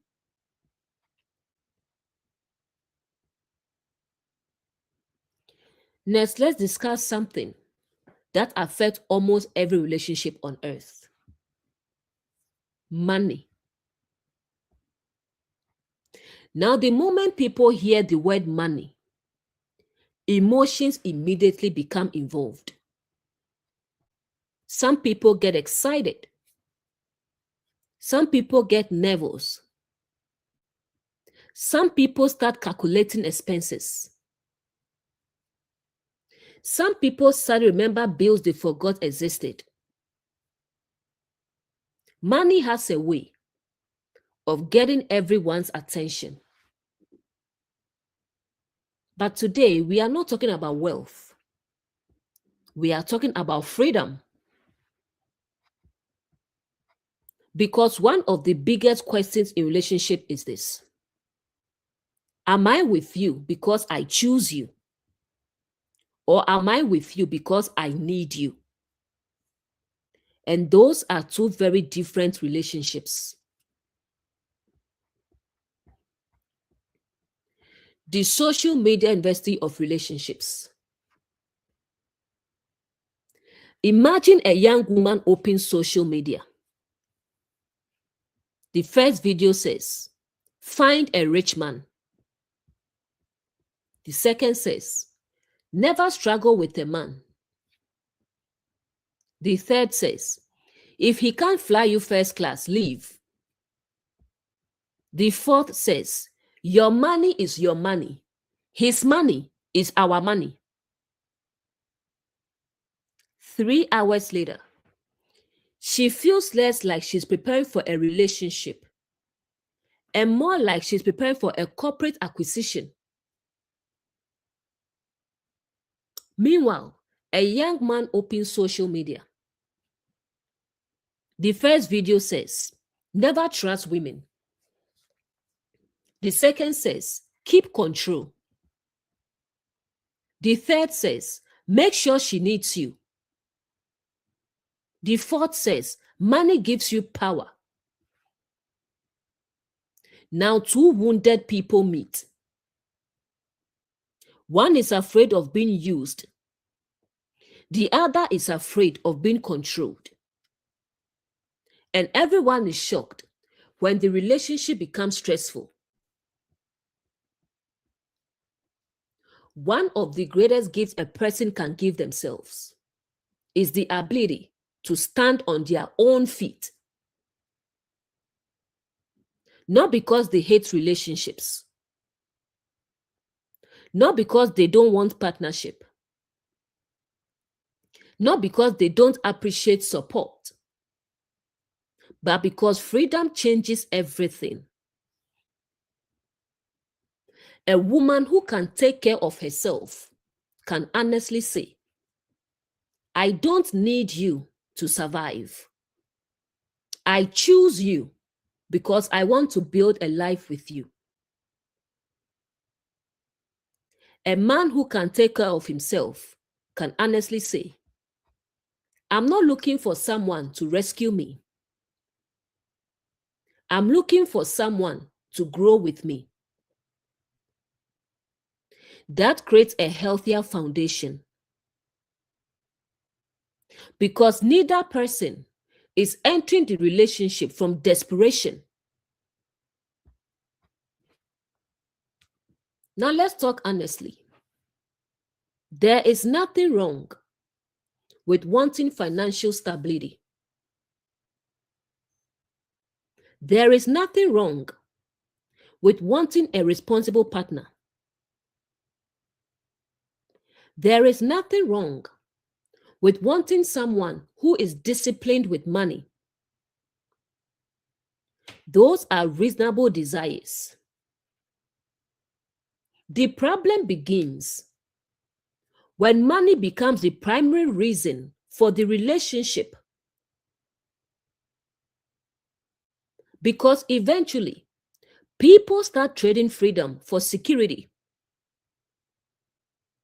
And that trade often becomes expensive. Much more expensive than they expected. Because freedom has value.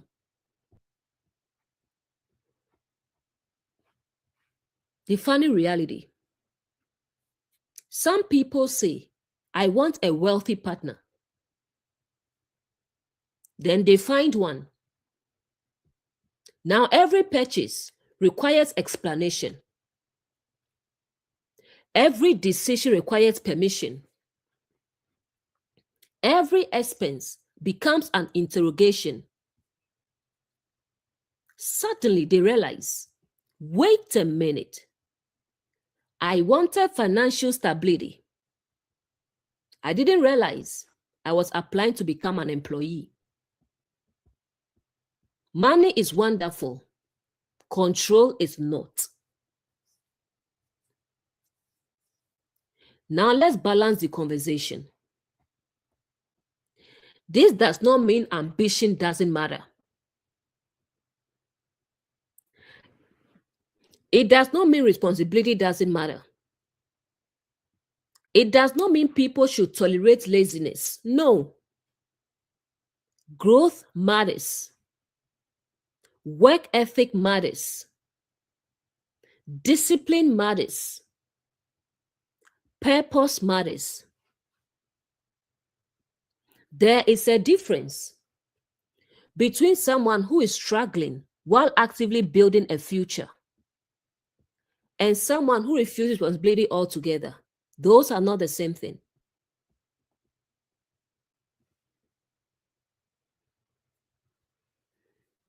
Successful women and fear. One reason many successful women remain unmarried is not because they cannot find a partner. Often there is fear. Maybe they saw a woman support a man who later abandoned her. Maybe they experienced betrayal themselves. Maybe they watched someone build a man up only to be left behind when he became successful. So a belief forms.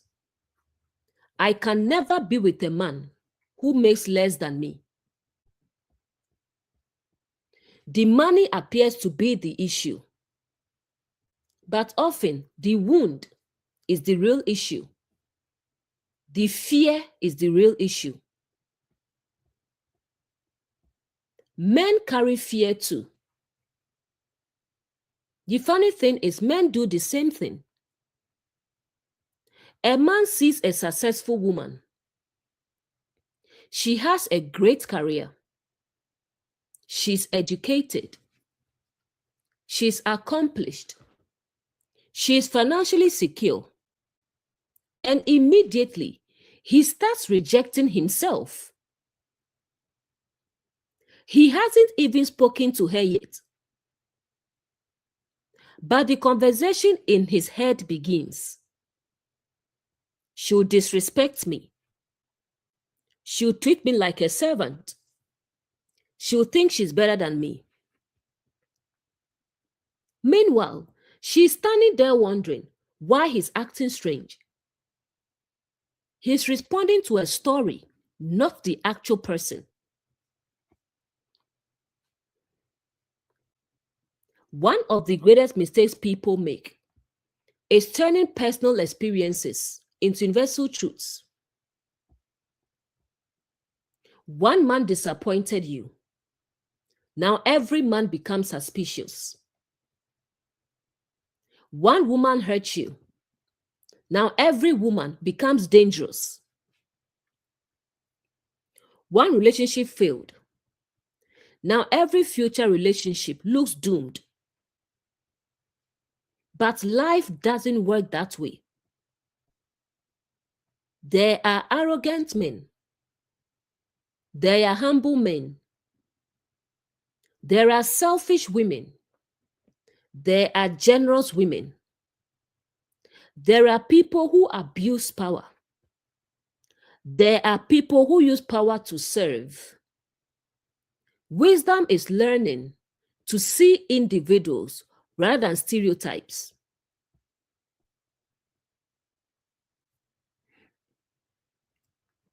One of the most destructive ideas modern culture has normalized is my money is my money. Your money is our money. That mindset creates division immediately. A household cannot thrive if everyone is operating from self-interest. Paul's vision is much closer to partnership. Not what can I take, but what can we build together? Not how much can I get, but how can we help one another flourish? Paul constantly talks about generosity, not entitlement, generosity. There is a huge difference. Entitlement says you owe me. Generosity says I want to share. Entitlement drains relationships. Generosity nourishes them. Entitlement keeps score. Generosity keeps giving. And households flourish when generosity becomes part of the culture. If Christ is in all, the relationships stop being transactions. People stop asking, what can I get from you? And start asking, how can I contribute? How can I help? How can I encourage? How can I support? How can I bless? Because love is not about extracting value. Love is about creating value. The healthiest relationships are not built on dependency. They are built on partnership. Two people who can stand independently, yet choose to work together. Not because they have to,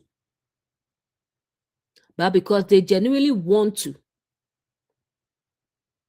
Not because they fear being alone, but because they enjoy building a life together. That is a very different kind of love. Perhaps one of the greatest misunderstandings about relationships is the belief that money guarantees happiness. Money can solve many problems, but it cannot create character.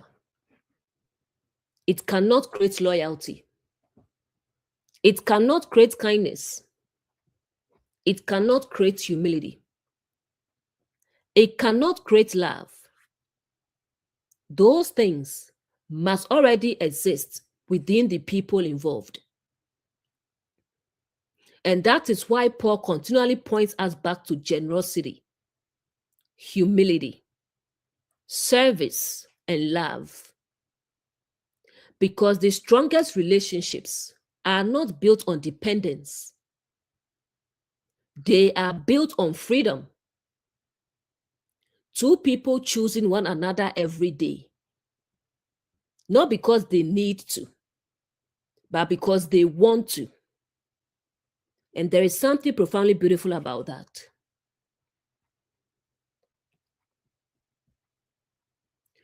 Don't let fear talk you out of something beautiful.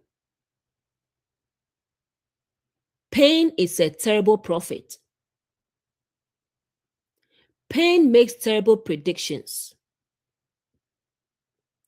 Pain often assumes the future will look exactly like the past. But life doesn't work that way. Just because someone betrayed you doesn't mean everyone will betray you. Just because someone lied doesn't mean everyone lies. Just because someone failed you doesn't mean everyone will fail you.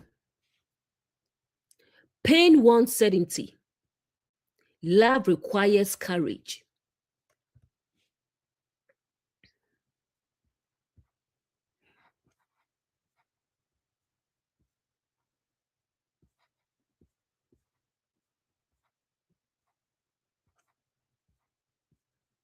Social media has made this problem worse because healthy relationships rarely go viral. Nobody uploads a video saying, "My husband respected me today." Nobody uploads, "My wife encouraged me today." Nobody uploads, "We had a disagreement and solved it peacefully." That doesn't generate millions of views, but conflict does. Drama does. Outrage does. So people begin consuming a steady diet of relationship horror stories.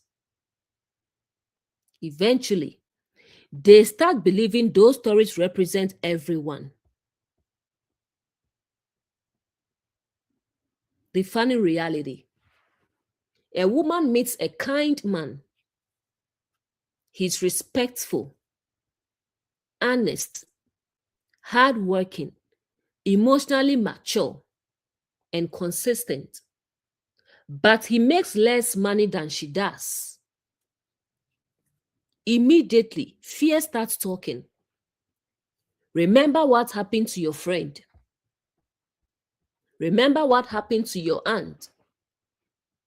Remember that story you saw on social media. And before she knows it, she has rejected a real human being because of a hypothetical future that hasn't happened. Now let's flip it. A man meets a successful woman. She's humble, kind, respectful, thoughtful, emotionally mature. But she has a better career than he does. Suddenly, fear starts talking. She's going to disrespect you. She's going to control you. She's going to embarrass you. The poor woman hasn't even ordered her coffee yet. And she's already been convicted in a trial she didn't know existed. What Paul understood. Paul repeatedly encourages believers not to be governed by fear. Why? Because fear distorts perception. Fear exaggerates danger. Fear assumes motives. Fear creates walls before there is even a threat. Fear makes us judge people before we know them. Fear keeps us from receiving things we've prayed for. Let's be honest. Many women have legitimate reasons for caution. Some have been lied to. Some have been cheated on. Some have been abandoned. Some have been manipulated. Those wounds are real. Those experiences matter. But eventually, healing requires a decision. Will I allow the wound to teach me wisdom? Or will I allow the wound to define my future? Because those are not the same thing. Wisdom learns, fear generalizes. The same is true for men. Some men have experienced disrespect. Some have been used. Some have been falsely accused. Some have been humiliated. Some have invested deeply, only to be hurt. Those wounds are real too. But eventually, the same question appears. Will the pain become a lesson, or will it become a prison?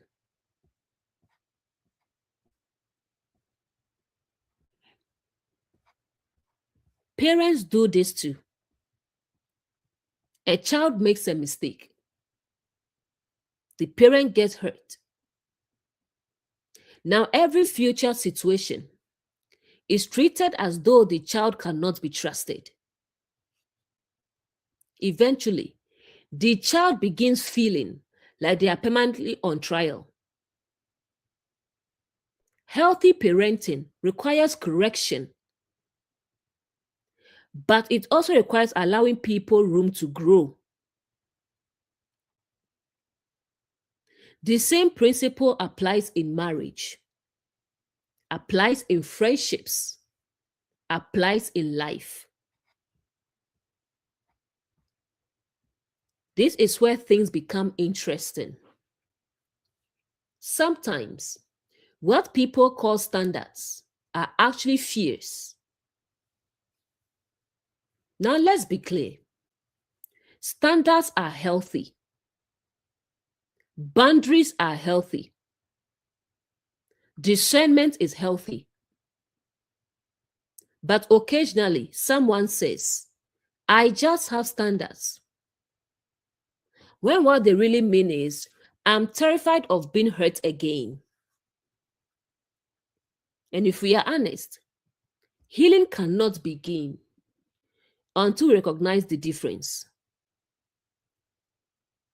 If Christ is in all, then every new person deserves to be seen for who they are, not who someone else was, not who your ex was, not who your friend's ex was, not who a stranger on social media was, who they are. Because every human being deserves the opportunity to reveal their character for themselves. Imagine how many beautiful friendships never happened because of fear. How many wonderful marriages never happened because of fear. How many meaningful relationships never began because fear got there first.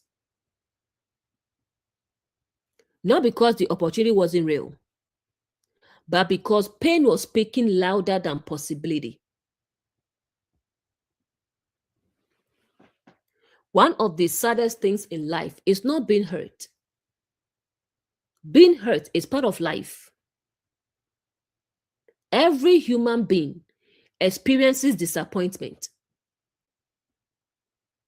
The tragedy is allowing an old wound to convince you that something beautiful is no longer possible. That is when fear wins. And fear is a terrible architect. It builds walls, not homes. Paul speaks repeatedly about faith, hope, and love. Notice what stands opposite them. Fear. Fear closes doors.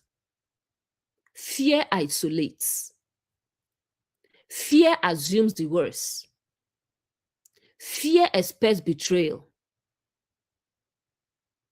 Love does not ignore wisdom. Love does not abandon discernment. Love simply refuses to let fear become the final authority. Because sometimes the very thing you've been praying for arrives in a package you weren't expecting.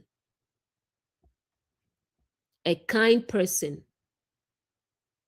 a humble person, a respectful person, a generous person, a person who genuinely values you. And if all you can see is your fear, you may completely miss the gift standing right in front of you. So learn from the past, grow from the past, heal from the past, but don't build your future around the past.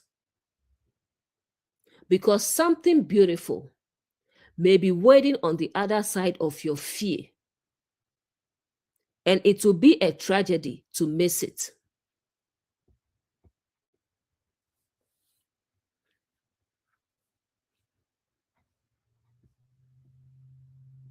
Now let's talk about generosity. Paul constantly speaks about generosity, not because God needs money, not because generosity makes someone spiritually superior, because generosity changes people. Generosity trains the heart to think beyond itself. Selfishness asks, what can I get? Generosity asks, what can I give? Selfishness asks, what's in it for me? Generosity asks, how can I make someone else's day better? And households become healthier when generosity becomes normal. Human beings want to feel remembered. Human beings want to feel considered. Human beings want to feel valued. A small gift often communicates something much bigger than its price tag. When most people hear the word wealth, they think about money. But there are households with financial wealth and emotional poverty, beautiful homes, luxury vehicles, expensive furniture, but nobody enjoys being there. Then there are households with less money, but abundant connection, abundant kindness, abundant encouragement, abundant laughter, and people cannot wait to come home. One household is financially rich, the other is relationally rich, and relational wealth often outlasts financial wealth. Imagine a marriage where both people are constantly looking for ways to bless one another. The husband asks, how can I make her day easier? The wife asks, how can I encourage him today? Nobody is waiting for birthdays. Nobody is waiting for anniversaries. Nobody is waiting for special occasions. Kindness happens regularly. Not because there is a rule, because there is love. The same principle applies to parenting. Many parents provide food, provide shelter, provide clothing. Those things are important. But children also need generosity of attention. generosity of time, generosity of encouragement, generosity of patience. A child may forget a toy. A child rarely forgets how a parent made them feel. A child who grows into adulthood and occasionally thinks about their parents is practicing generosity too. A phone call, a visit, a meal, a thoughtful gesture. These things matter because generosity flows in every direction, not just downward, not just upward, everywhere. What generosity does? Generosity changes the atmosphere of a household. People become more appreciative, more grateful, more thoughtful, more connected, because generosity is contagious. When one person starts thinking about others, others begin doing the same thing. And before long, an entire household changes. If Christ is in all, then every act of kindness becomes sacred. Not because the act itself is large, but because it recognizes the value of another person. Every encouraging word, every thoughtful gesture, every act of service, every small kindness, each one says you matter. And that is one of the deepest expressions of love. Imagine a household where everyone wakes up asking, how can I bless someone today? Not what can I take? Not what am I owed? But how can I contribute? Can you imagine what that will do? The atmosphere will change. The relationships will change. The family will change. Because generosity has a way of multiplying.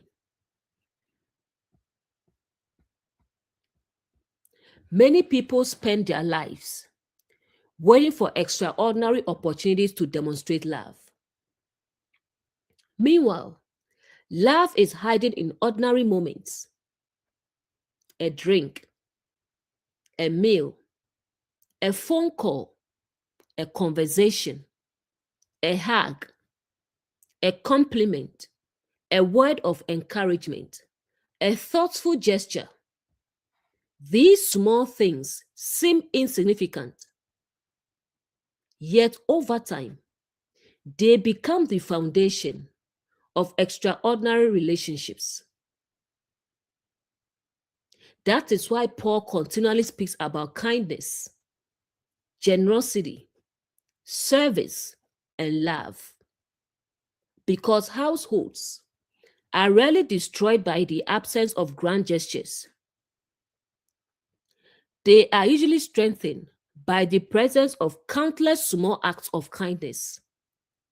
And when generosity becomes a way of life, people stop merely living together. They begin flourishing together.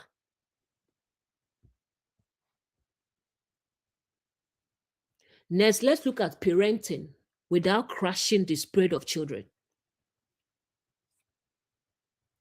Most parents genuinely love their children. Most are doing the best they know how to do. Most sacrifice tremendously. Most want their children to succeed. So this is not about attacking parents. This is about exploring something Paul understood that many people overlook. Children are not property. They are not extensions of our ego. They are not trophies. They are not robots. They are not personal projects designed to fulfill dreams we never achieved. They are human beings, and human beings flourish under guidance, but they often struggle under control. Have you ever noticed how some parents say, I want my child to tell me everything? Then the child tells them something, and suddenly the conversation turns into an interrogation, a courtroom trial, a criminal investigation, or a 3-hour lecture. The child leaves thinking, I have learned something valuable today. Not amnesty, survival. Next time, they simply tell the parent what the parent wants to hear. And then years later, the parent says, my child never talks to me. The child is thinking, I tried that once. It was not a pleasant experience. Paul's remarkable advice. Paul says, parents, no, he said, fathers, provoke not your children to wrath. Think about that. Paul is not speaking to children. He's speaking to parents. And he's essentially saying, don't make life unnecessarily difficult for your children. Don't constantly humiliate them. Don't constantly discourage them. Don't constantly crush their spirit. Don't create an environment where resentment becomes normal, because resentment eventually becomes distance. The difference between correction and humiliation. This is one of the most important distinctions in parenting. Correction says, you made a mistake. Humiliation says, you are the mistake. Correction addresses behavior. Humiliation attacks identity. A wise parent corrects behavior while protecting dignity, because children need guidance, but they also need confidence.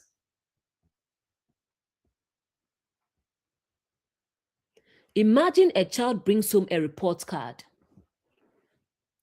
They earn 5 A's and 1 B.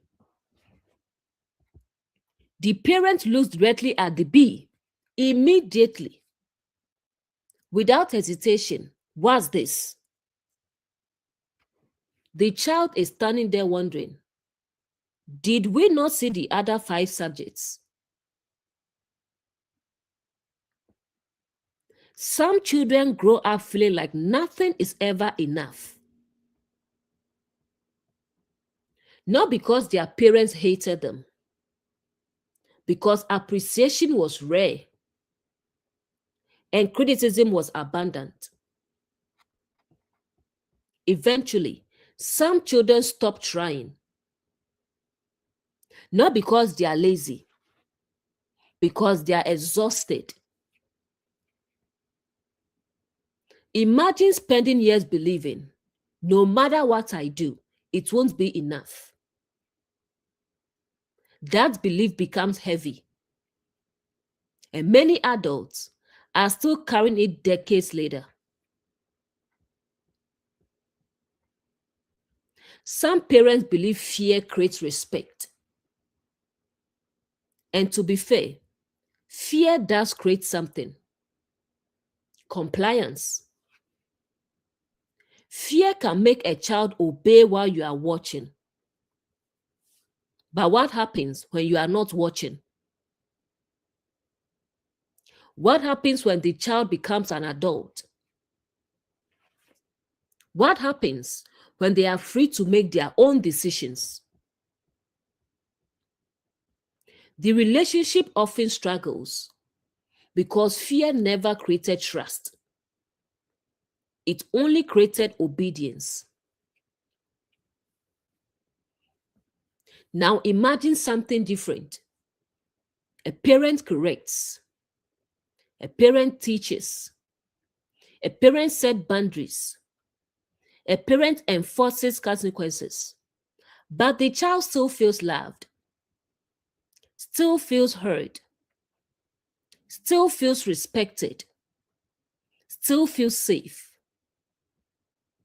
Now discipline becomes a tool for growth rather than a weapon of control. And the child learns responsibility without losing confidence.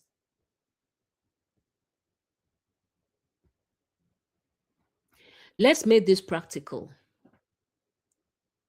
Imagine a teenager says, I want to become an artist. The parent immediately says, you will never make money. Or that's a waste of time. Or choose something real. Now, maybe the parent is trying to help. Maybe they are concerned. But notice what happened. Their dream was crushed before it was explored. A wiser response might be, tell me more. What interests you about that? Let's explore how that could work. Guidance, not dismissal. The same thing happens when children make mistakes in relationships. Many parents forget they were once young too. The child comes for advice. Instead of guidance, they receive, I told you so. Now the child learns a dangerous lesson. Not my parents are wise, but my parents are unsafe when I make mistakes. And eventually, they stop coming for advice. Generosity is not just about money. Parents can be generous with patience, encouragement, attention, listening, and understanding. Imagine a parent who regularly says, I'm proud of you. Good job, buddy. I appreciate your effort. Thank you for helping. Those words cost nothing, yet they can shape a child's entire life. One of the hardest lessons for many parents is realizing your child is not you. They may have different interests, different talents, different dreams, different personalities, different strengths. Your role is not to create a clone of yourself. Your role is to help them become the healthiest version of themselves. If Christ is in all, then children carry the same divine value as adults. Not future value, present value. Not value they'll receive someday, value they possess right now. This changes everything. The child is no longer someone to control. The child becomes someone to nurture, someone to guide, someone to help flourish. Imagine a household where parents listen. Children feel safe speaking. Mistakes become learning opportunities. Successes are celebrated. Correction happens with dignity. Love remains consistent. Nobody is perfect, but everyone is growing. Can you imagine what kind of adults emerge from that environment? Confident adults, compassionate adults, secure adults, responsible adults, adults who both know how to lead and how to love.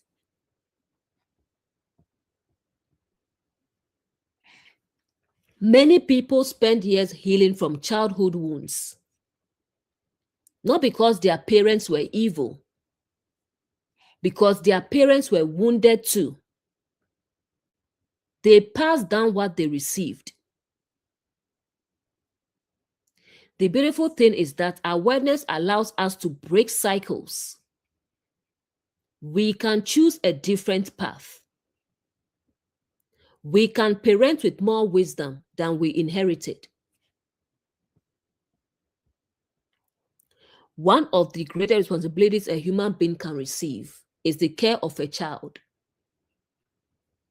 Not because children are fragile, but because they are impressionable. Our words become part of their inner voice. Our actions become their examples. Our treatment of them shapes how they eventually see themselves. And that is why Paul says, "Fathers, provoke not your children to wrath." Because children grow best where they are guided without being crushed, corrected without being humiliated, disciplined without being shamed, loved without conditions. If Christ is in all, then parenting becomes far more than managing behavior. It becomes helping another human being discover who they were created to become. And that is one of the most sacred responsibilities there is.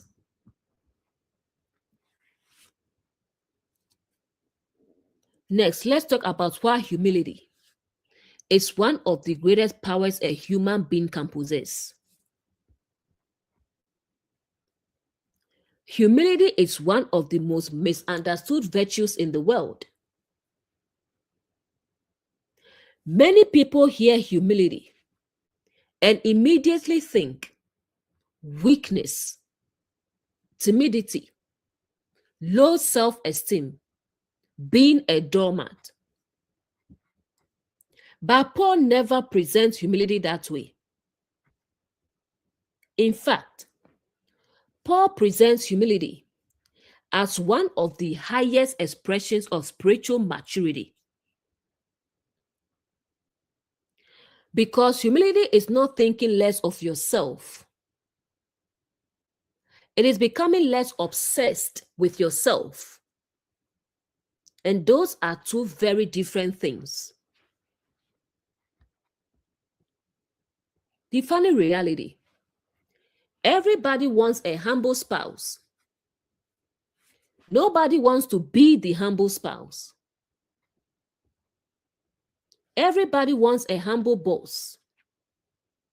Nobody wants to be the humble boss. Everybody wants humble children. Nobody wants to model humility first. It's like people wanting a garden while refusing to plant seeds. Everyone loves the result. Few appreciate the process. Humility is not weakness. Let's clear something up. Weakness says, "I have no power." Humility says, "I have power, but I don't need to use it to control people. Those are not the same thing. A person who lacks power has no choice. A humble person has a choice and still chooses kindness. That's strength. Imagine a husband and wife having a disagreement. The husband knows he's wrong. The wife knows he's wrong. The children know he's wrong. The neighbors know he's wrong. Even the dog knows he's wrong. But he refuses to admit it.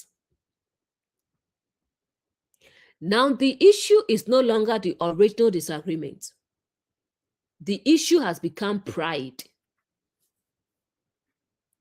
Because pride will rather damage a relationship than admit a mistake. Humility says, you know what? I was wrong. 3 simple words. Yet some people treat them like they are trying to donate a kidney. Like something difficult. 3 simple words. Now let's balance the conversation.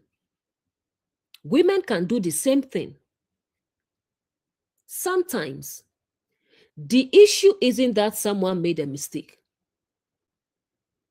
The issue is that nobody wants to surrender their position. Everyone is defending. Nobody is listening. Everyone is trying to win. Nobody is trying to understand. At that point, the relationship has become a competition. And relationships were never designed to be competitions. One reason humility is so powerful is because humble people keep growing. Arrogant people stop learning. Think about it. If I believe I already know everything, what motivation do I have to learn? None. Humility allows a person to say, maybe I don't know everything. Maybe I missed something. Maybe I can improve. And that mindset opens doors that pride keeps closed. This applies to parenting too. One of the most powerful moments in a child's life is when a parent says, I was wrong. I'm sorry. Imagine that. A parent apologizing.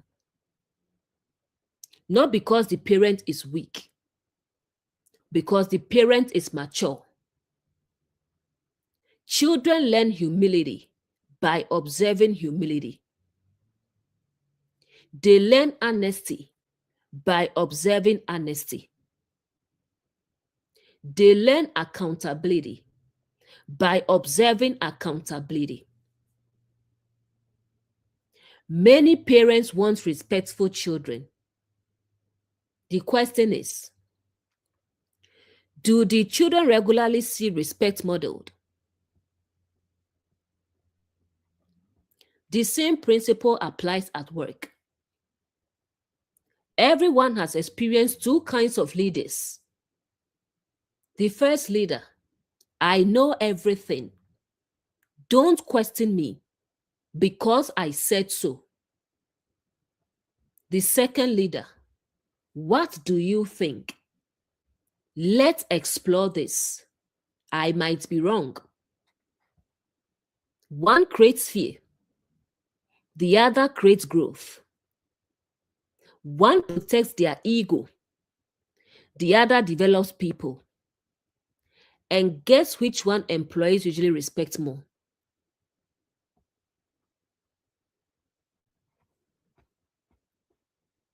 Social media and humility.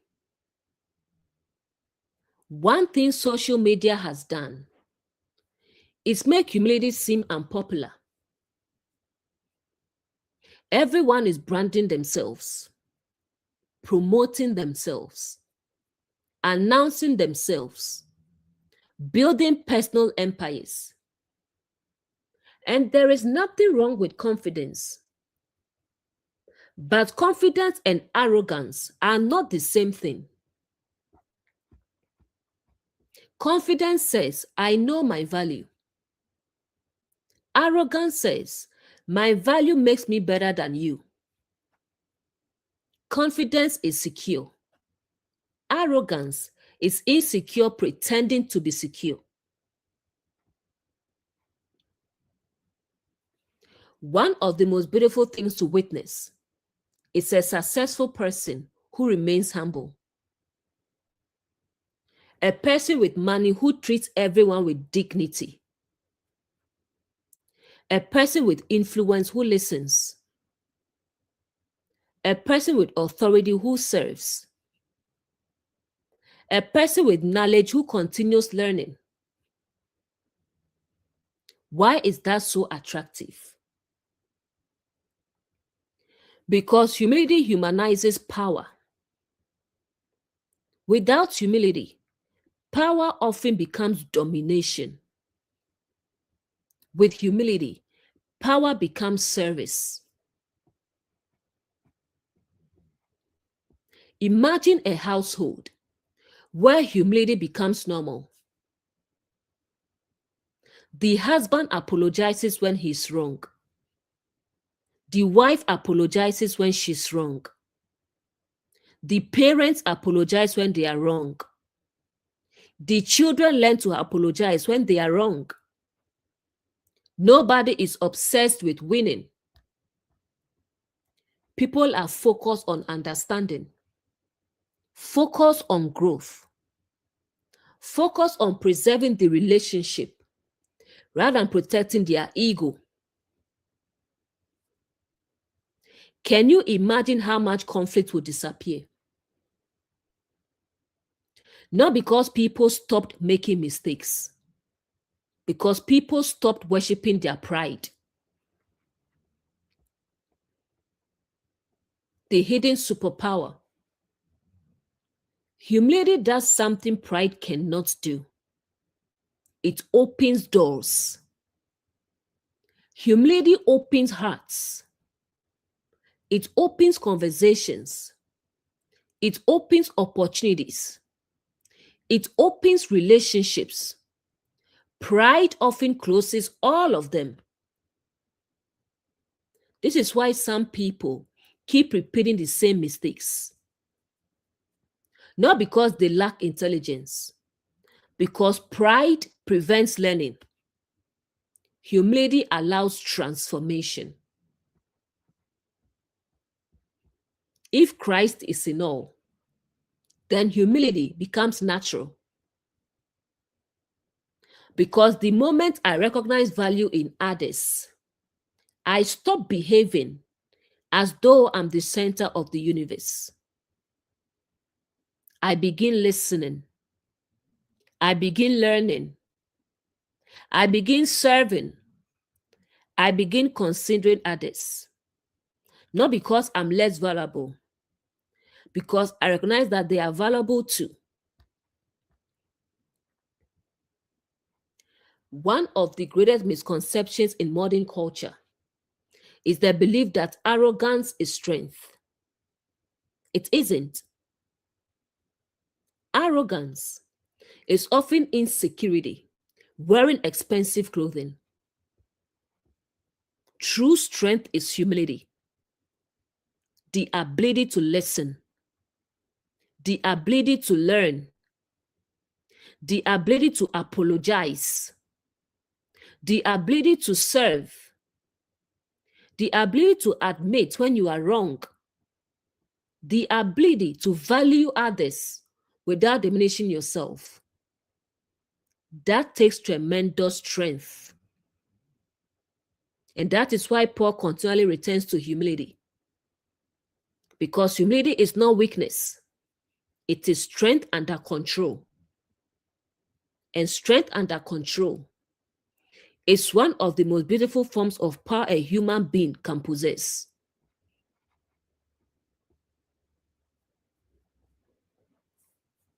Next, let's talk about something that quietly destroys marriages: friendships, families, workplaces, and even entire communities.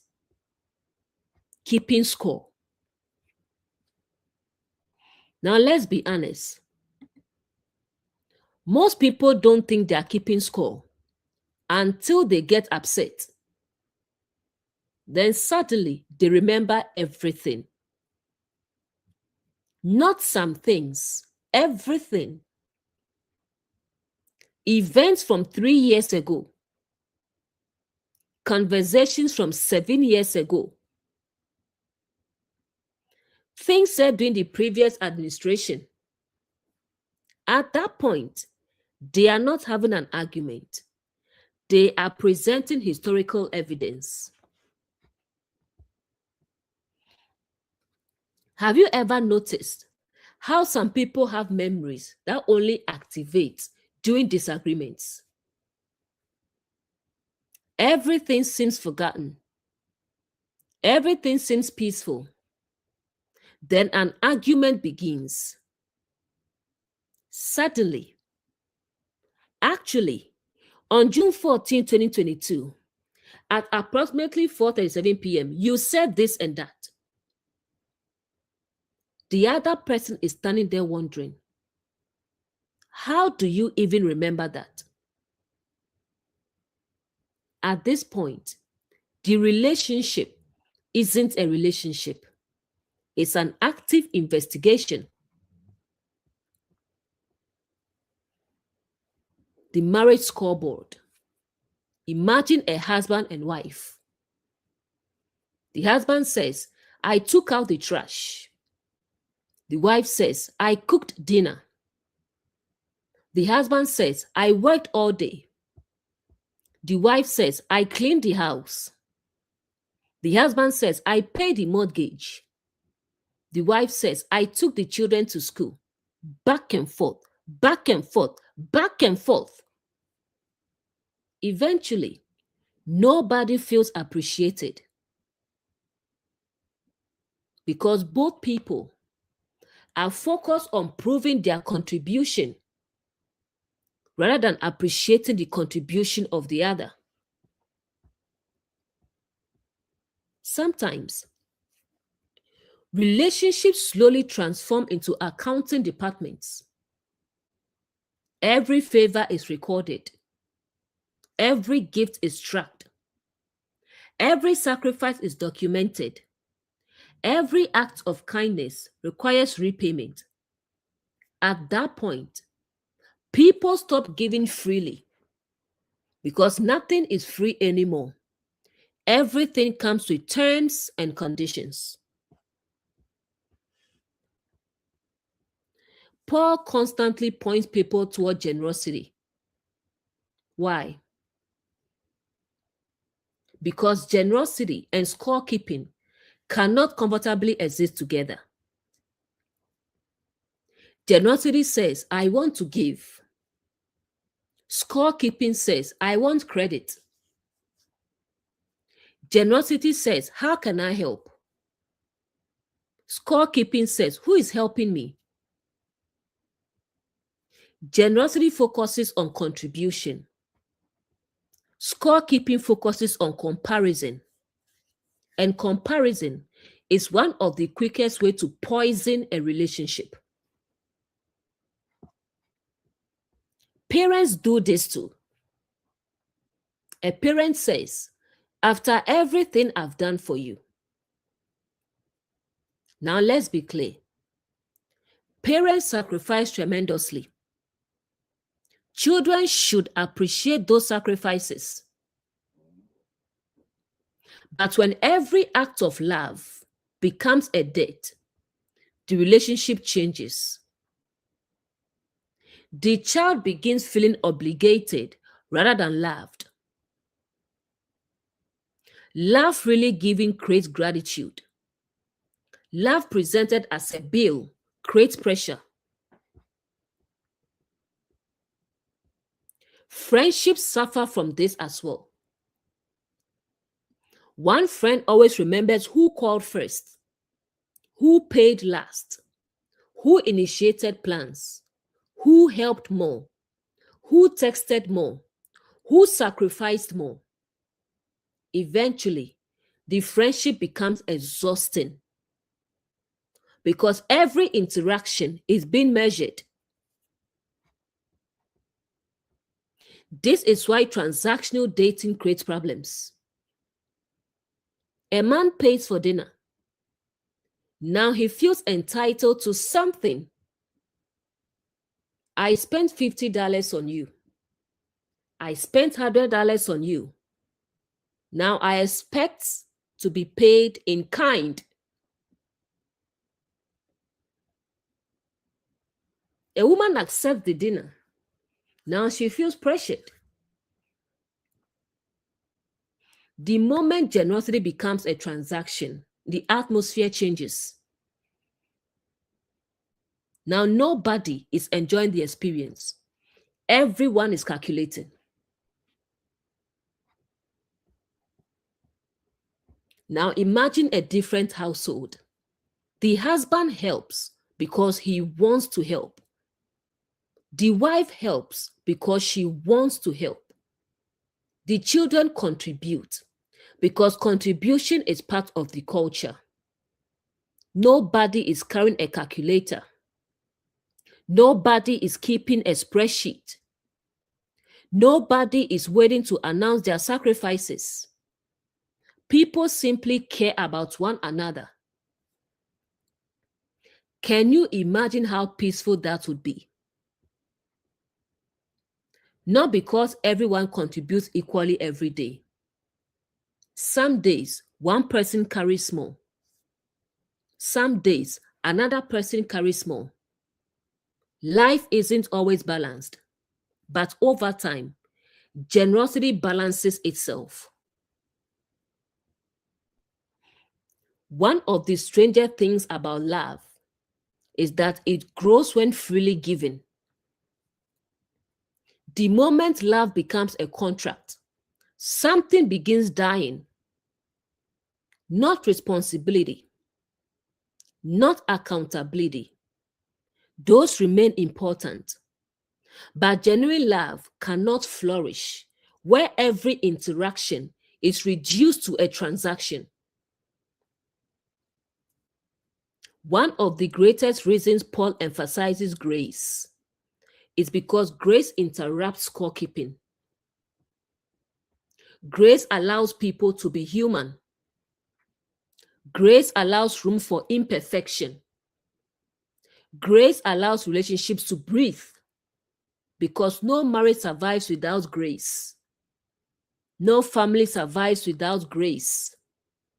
No friendship survives without grace. No community survives without grace. And that is why Paul continually points us back to love. Because love is not an accounting system. Love is not a competition. Love is not a transaction.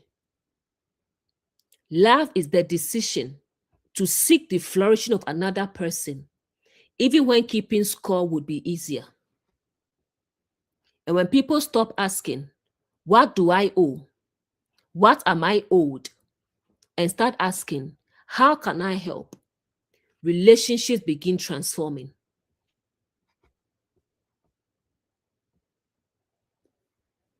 Next, let's talk about another relationship killer. The need to be right. One of the most difficult things for human beings to do is admit, maybe I'm wrong. Or even harder, maybe I'm partly wrong. Have you ever argued with someone and halfway through the conversation realized they were right? But instead of admitting it, you continued arguing anyway. Not because you believed your position, because you had already invested too much into being right. At that point, you are no longer defending truth. You are defending your ego. The original issue left the conversation 30 minutes ago. Now it's just pride fighting for survival. Imagine a husband and wife driving somewhere. The husband takes a wrong turn. The wife gently says, I think we're supposed to turn back there. Now there are two possible outcomes. Outcome one, you are right. Let's turn around. Simple, easy, peaceful. Outcome two, the husband sadly transforms into a defense attorney. He begins explaining traffic patterns. Anything except you are right. 30 minutes later, they are lost. Not because they didn't know the direction, because pride was driving. Let's be fair, women do it too. A husband points out something respectfully. Instead of considering it, the response becomes, well, what about the time you?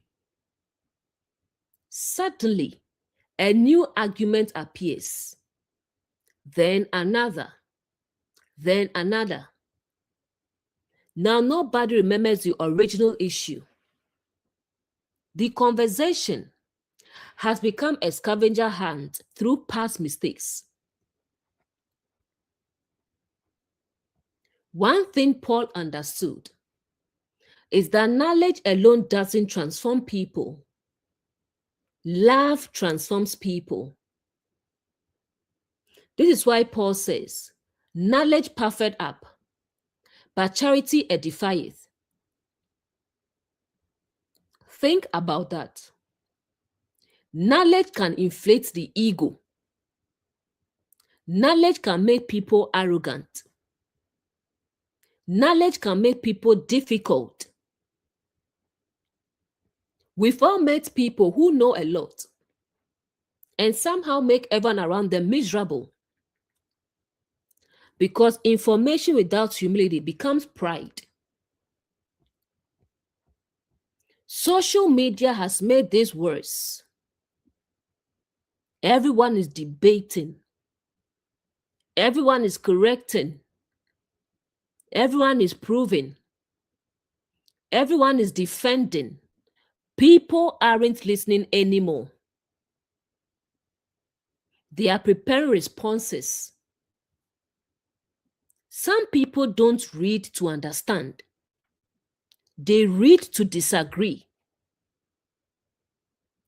The entire conversation becomes, how quickly can I prove someone wrong?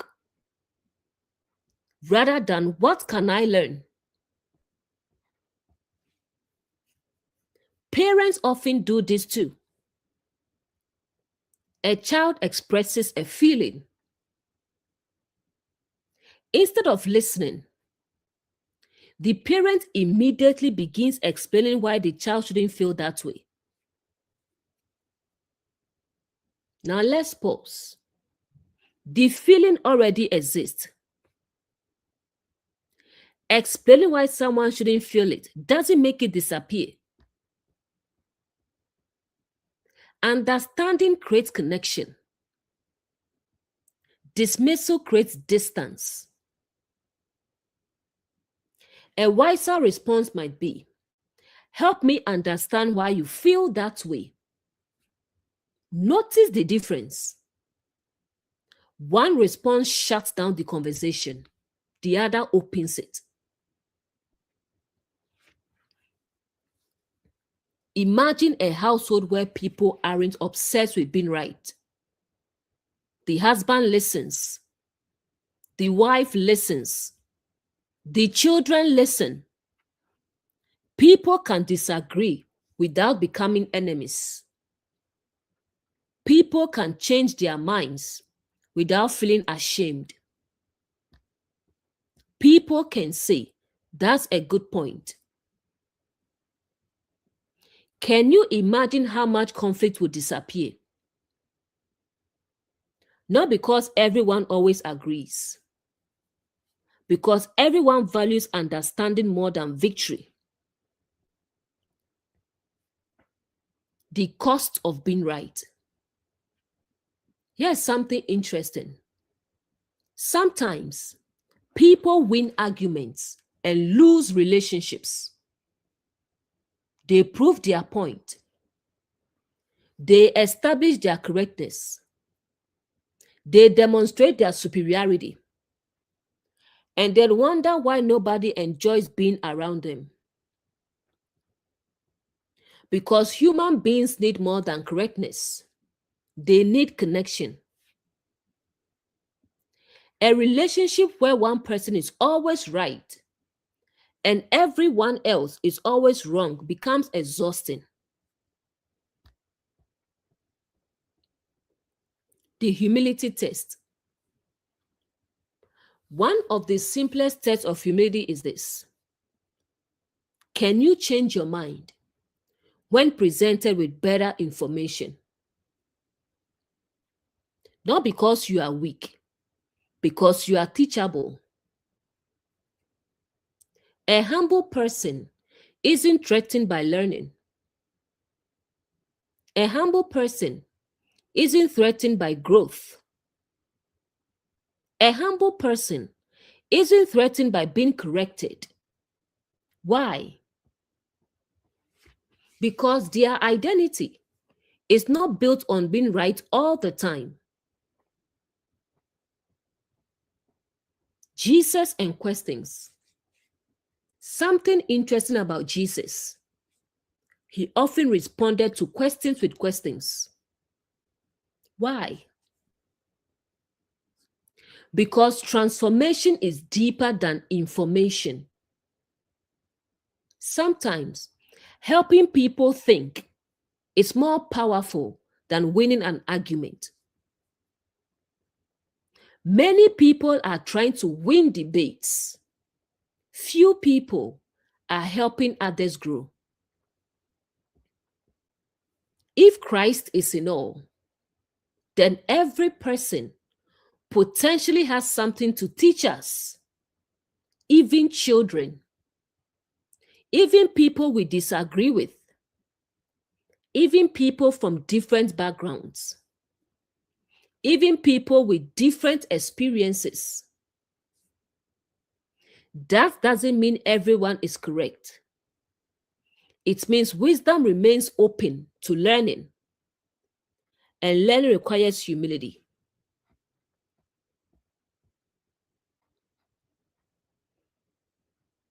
Next, let's talk about something so common that many people overlook its power.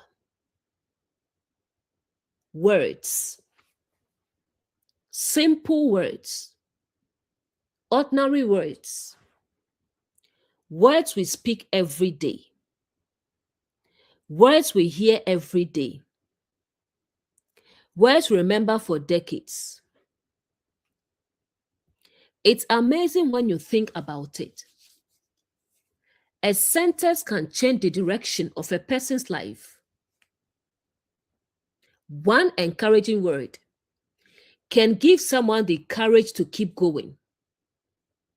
One destructive word can stay with someone for 20 years.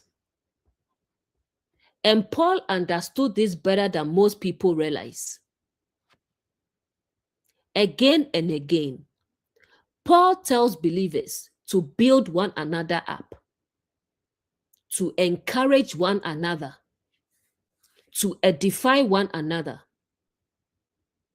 Because Paul understood something profound. People often become what they repeatedly hear. Have you ever noticed how easy it is for people to criticize? A person can do 99 things right, and somebody will focus on the one thing they did wrong.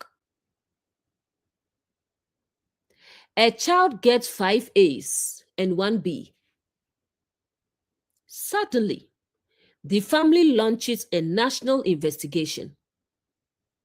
The child is thinking, did nobody see the other 5 grades? Apparently not. The B has become the headline. The A's are supporting actors. Imagine a husband working hard, trying his best, making mistakes, learning, growing like every human being. Now imagine every conversation sounds like this. You forgot this. You didn't do that. You should have done better. Why can't you be more like? Over time, something happens. The man's spirit begins shrinking. Not because he's weak, because constant criticism exhausts people. Now imagine the opposite. His wife says, I appreciate you. Thank you for everything you do. I know you are trying. I'm proud of your growth. Notice something. The problems haven't magically disappeared, but encouragement creates energy. Criticism often drains it. The same thing applies to women.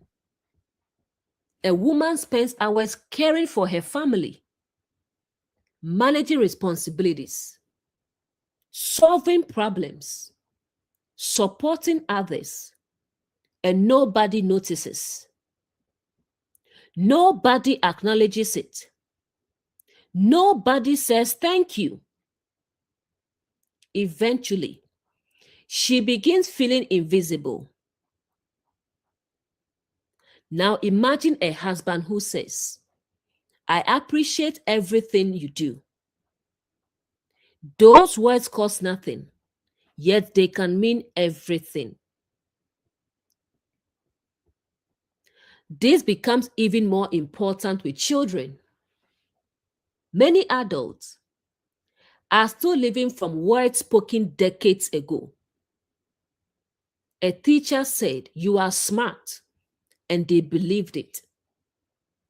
A parent said, you will never amount to anything, and they carried it for years. Words become seeds. The question is, what are we planting? Imagine 2 parents. The first constantly criticizes. The second corrects, but also encourages. The first child grows up, constantly trying to prove their worth. The second child grows up, knowing they have worth. Both parents may love their children, but their words create very different environments. Paul's secret. One thing Paul constantly does in his letters is encourage people, even when correcting them. Think about that. Paul addresses mistakes, but he also reminds people of their potential, their value, their growth, their identity. He understood that people grow best when they believe growth is possible. Workplace example. Everyone has worked for 2 kinds of managers. The first manager only notices mistakes. If you do 10 things right and 1 thing wrong, guess which one gets discussed? The second manager notices growth. They still correct mistakes, but they also acknowledge effort. Guess which manager inspires people to perform better. The one who constantly tears people down, or the one who helps people believe in themselves?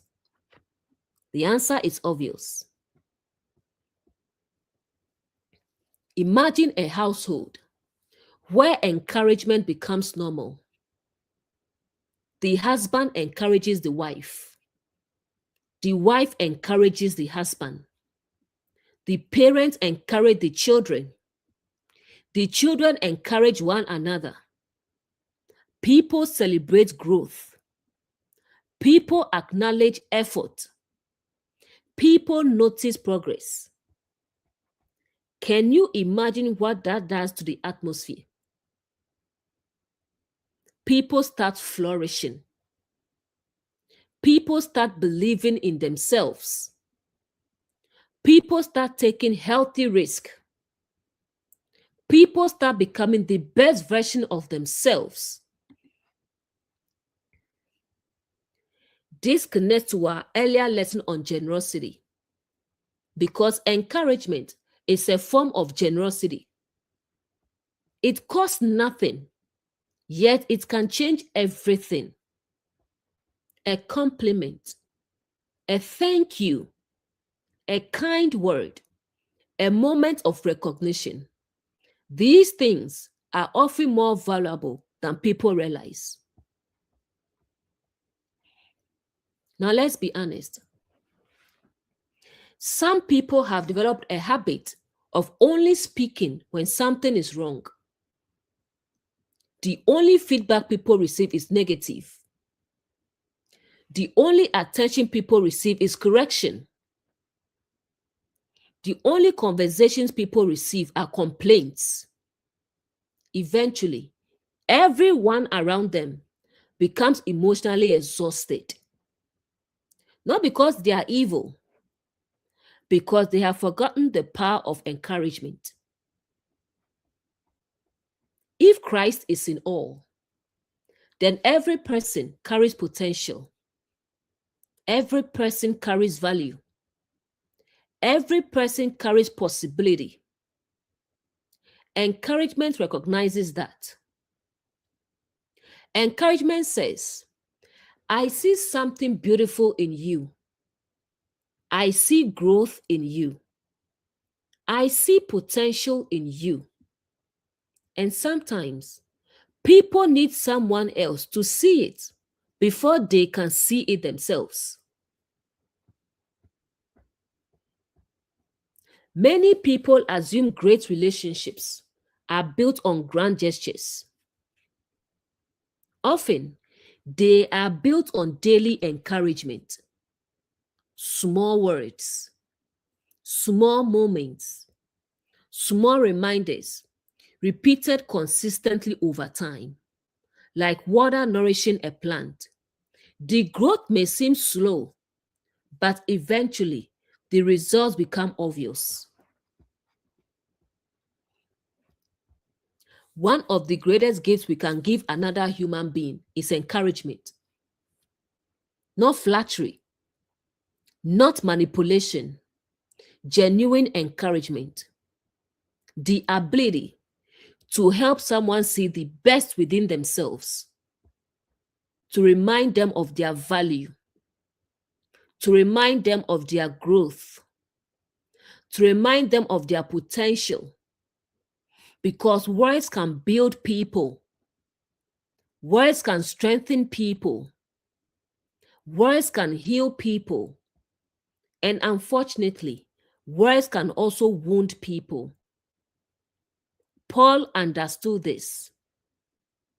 That is why he continually urged believers to edify one another, to build one another up, to strengthen one another, to encourage one another. Because households flourish where encouragement becomes normal.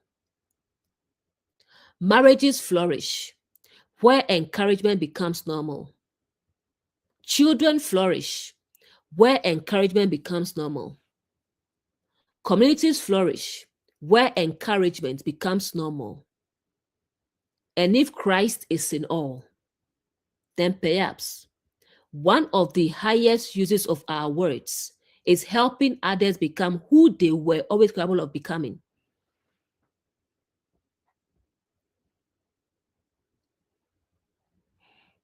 Have you ever noticed how some people treat strangers better than family? They will smile at strangers, thank strangers, hold doors for strangers, speak kindly to strangers, then come home and act like everyone owes them something. It's one of the strange one of the stranger things hold on.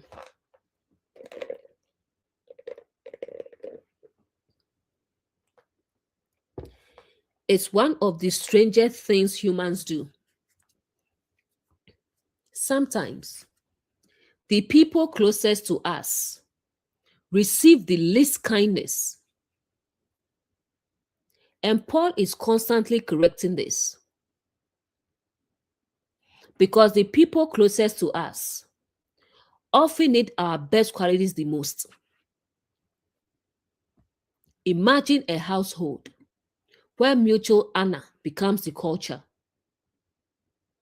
The husband wakes up thinking, how can I make my wife's day easier? The wife wakes up thinking, how can I encourage my husband today? The children are learning, how can I contribute to the family? Nobody is asking, what am I owed? Everybody is asking, how can I help? Can you imagine such a household? The husband comes home with pizza. The wife surprises everyone with dessert. The children help without being forced. People spend time together. People laugh together. People solve problems together. People celebrate together. The household becomes a place of restoration rather than stress. Now let's be realistic. Mutual honor doesn't mean nobody disagrees. Healthy families disagree. Healthy marriages disagree. Healthy friendships disagree. The difference is how they disagree. In unhealthy households, people attack each other. In healthy households, people address the issue. In unhealthy households, the goal is victory. In healthy households, the goal is understanding. In unhealthy households, someone must lose. In healthy households, everyone seeks a solution. Imagine a husband and wife facing financial difficulty. One approach is blame. This is your fault. You should have done better. You always. The other approach is partnership. We are going to figure this out. Let's work together. We are on the same team. The problem remains the same, but the atmosphere changes completely. One creates distance, the other creates unity. Parenting example. Imagine a child makes a mistake. One parent humiliates, another parent teaches. One creates fear, the other creates growth. The mistake becomes an opportunity rather than a weapon. And the child learns something powerful. I can fail and still be loved. That lesson changes lives. Dating example. Even dating changes when mutual honor becomes the foundation. Instead of asking, What can I get from this person? People begin asking, who is this person? Instead of evaluating bank accounts, restaurants, gifts, and appearances, they begin evaluating character, integrity, kindness, humility, generosity, consistency, the things that actually sustain relationships. The same principle works at work. Imagine a team where everyone is competing for credit. Now imagine a team where everyone is trying to help one another succeed. Which team flourishes? The answer is obvious. Human beings thrive when honor becomes normal. What Paul was really building. Sometimes people read Paul's letters as though he were merely creating religious communities. But I think he was doing something much deeper. Paul was trying to create environments where human beings could flourish. Communities where generosity was normal, humility was normal, kindness was normal, encouragement was normal, forgiveness was normal. Because when those things become normal, relationships become healthier, families become healthier, societies become healthier. The secret most people miss. The secret is this: honor multiplies. When people feel respected, they often become more respectful. When people feel appreciated, they often become more appreciative. When people receive kindness, they often become kinder. The atmosphere begins reinforcing itself. And before long, an entire household changes. Not because one person became perfect, because everyone began contributing. If Christ is in all, then every interaction becomes sacred. Every conversation, every disagreement, every act of kindness, every opportunity to encourage, every opportunity to forgive, every opportunity to serve, because every person becomes someone to honor rather than someone to use. And that changes everything.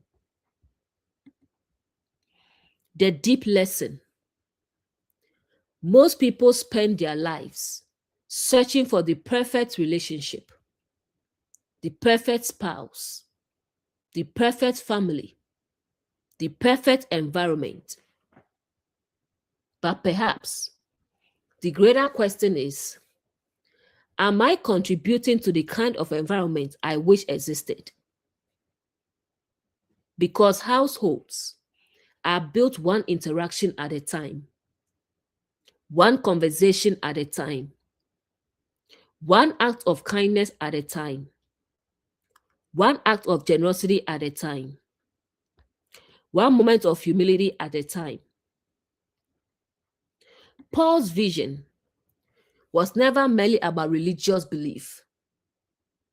It was about human flourishing. It was about creating households where people felt safe, where people felt valued, where people felt heard, where people felt encouraged, where people felt loved. Because when mutual honor becomes the culture, people stop merely existing together. They begin flourishing together. And that is one of the clearest expressions of Christ consciousness in everyday life.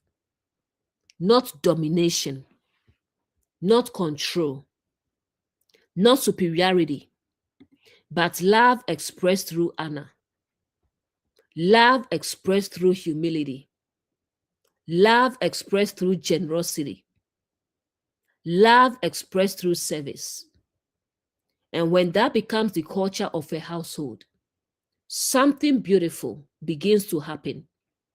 People grow, people heal, people thrive together. We've reached the end of the teaching. Everything we've explored can be summarized in one simple question.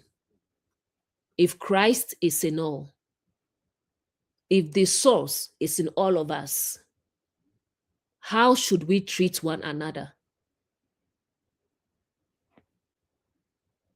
If we generally reflected on that question every day, much of what Paul spent his letters teaching would naturally begin appearing in our lives, because the Christ way is not the way of domination. It is the way of mutual flourishing, and that changes everything. Thanks for being here, and I will see you in the next teaching.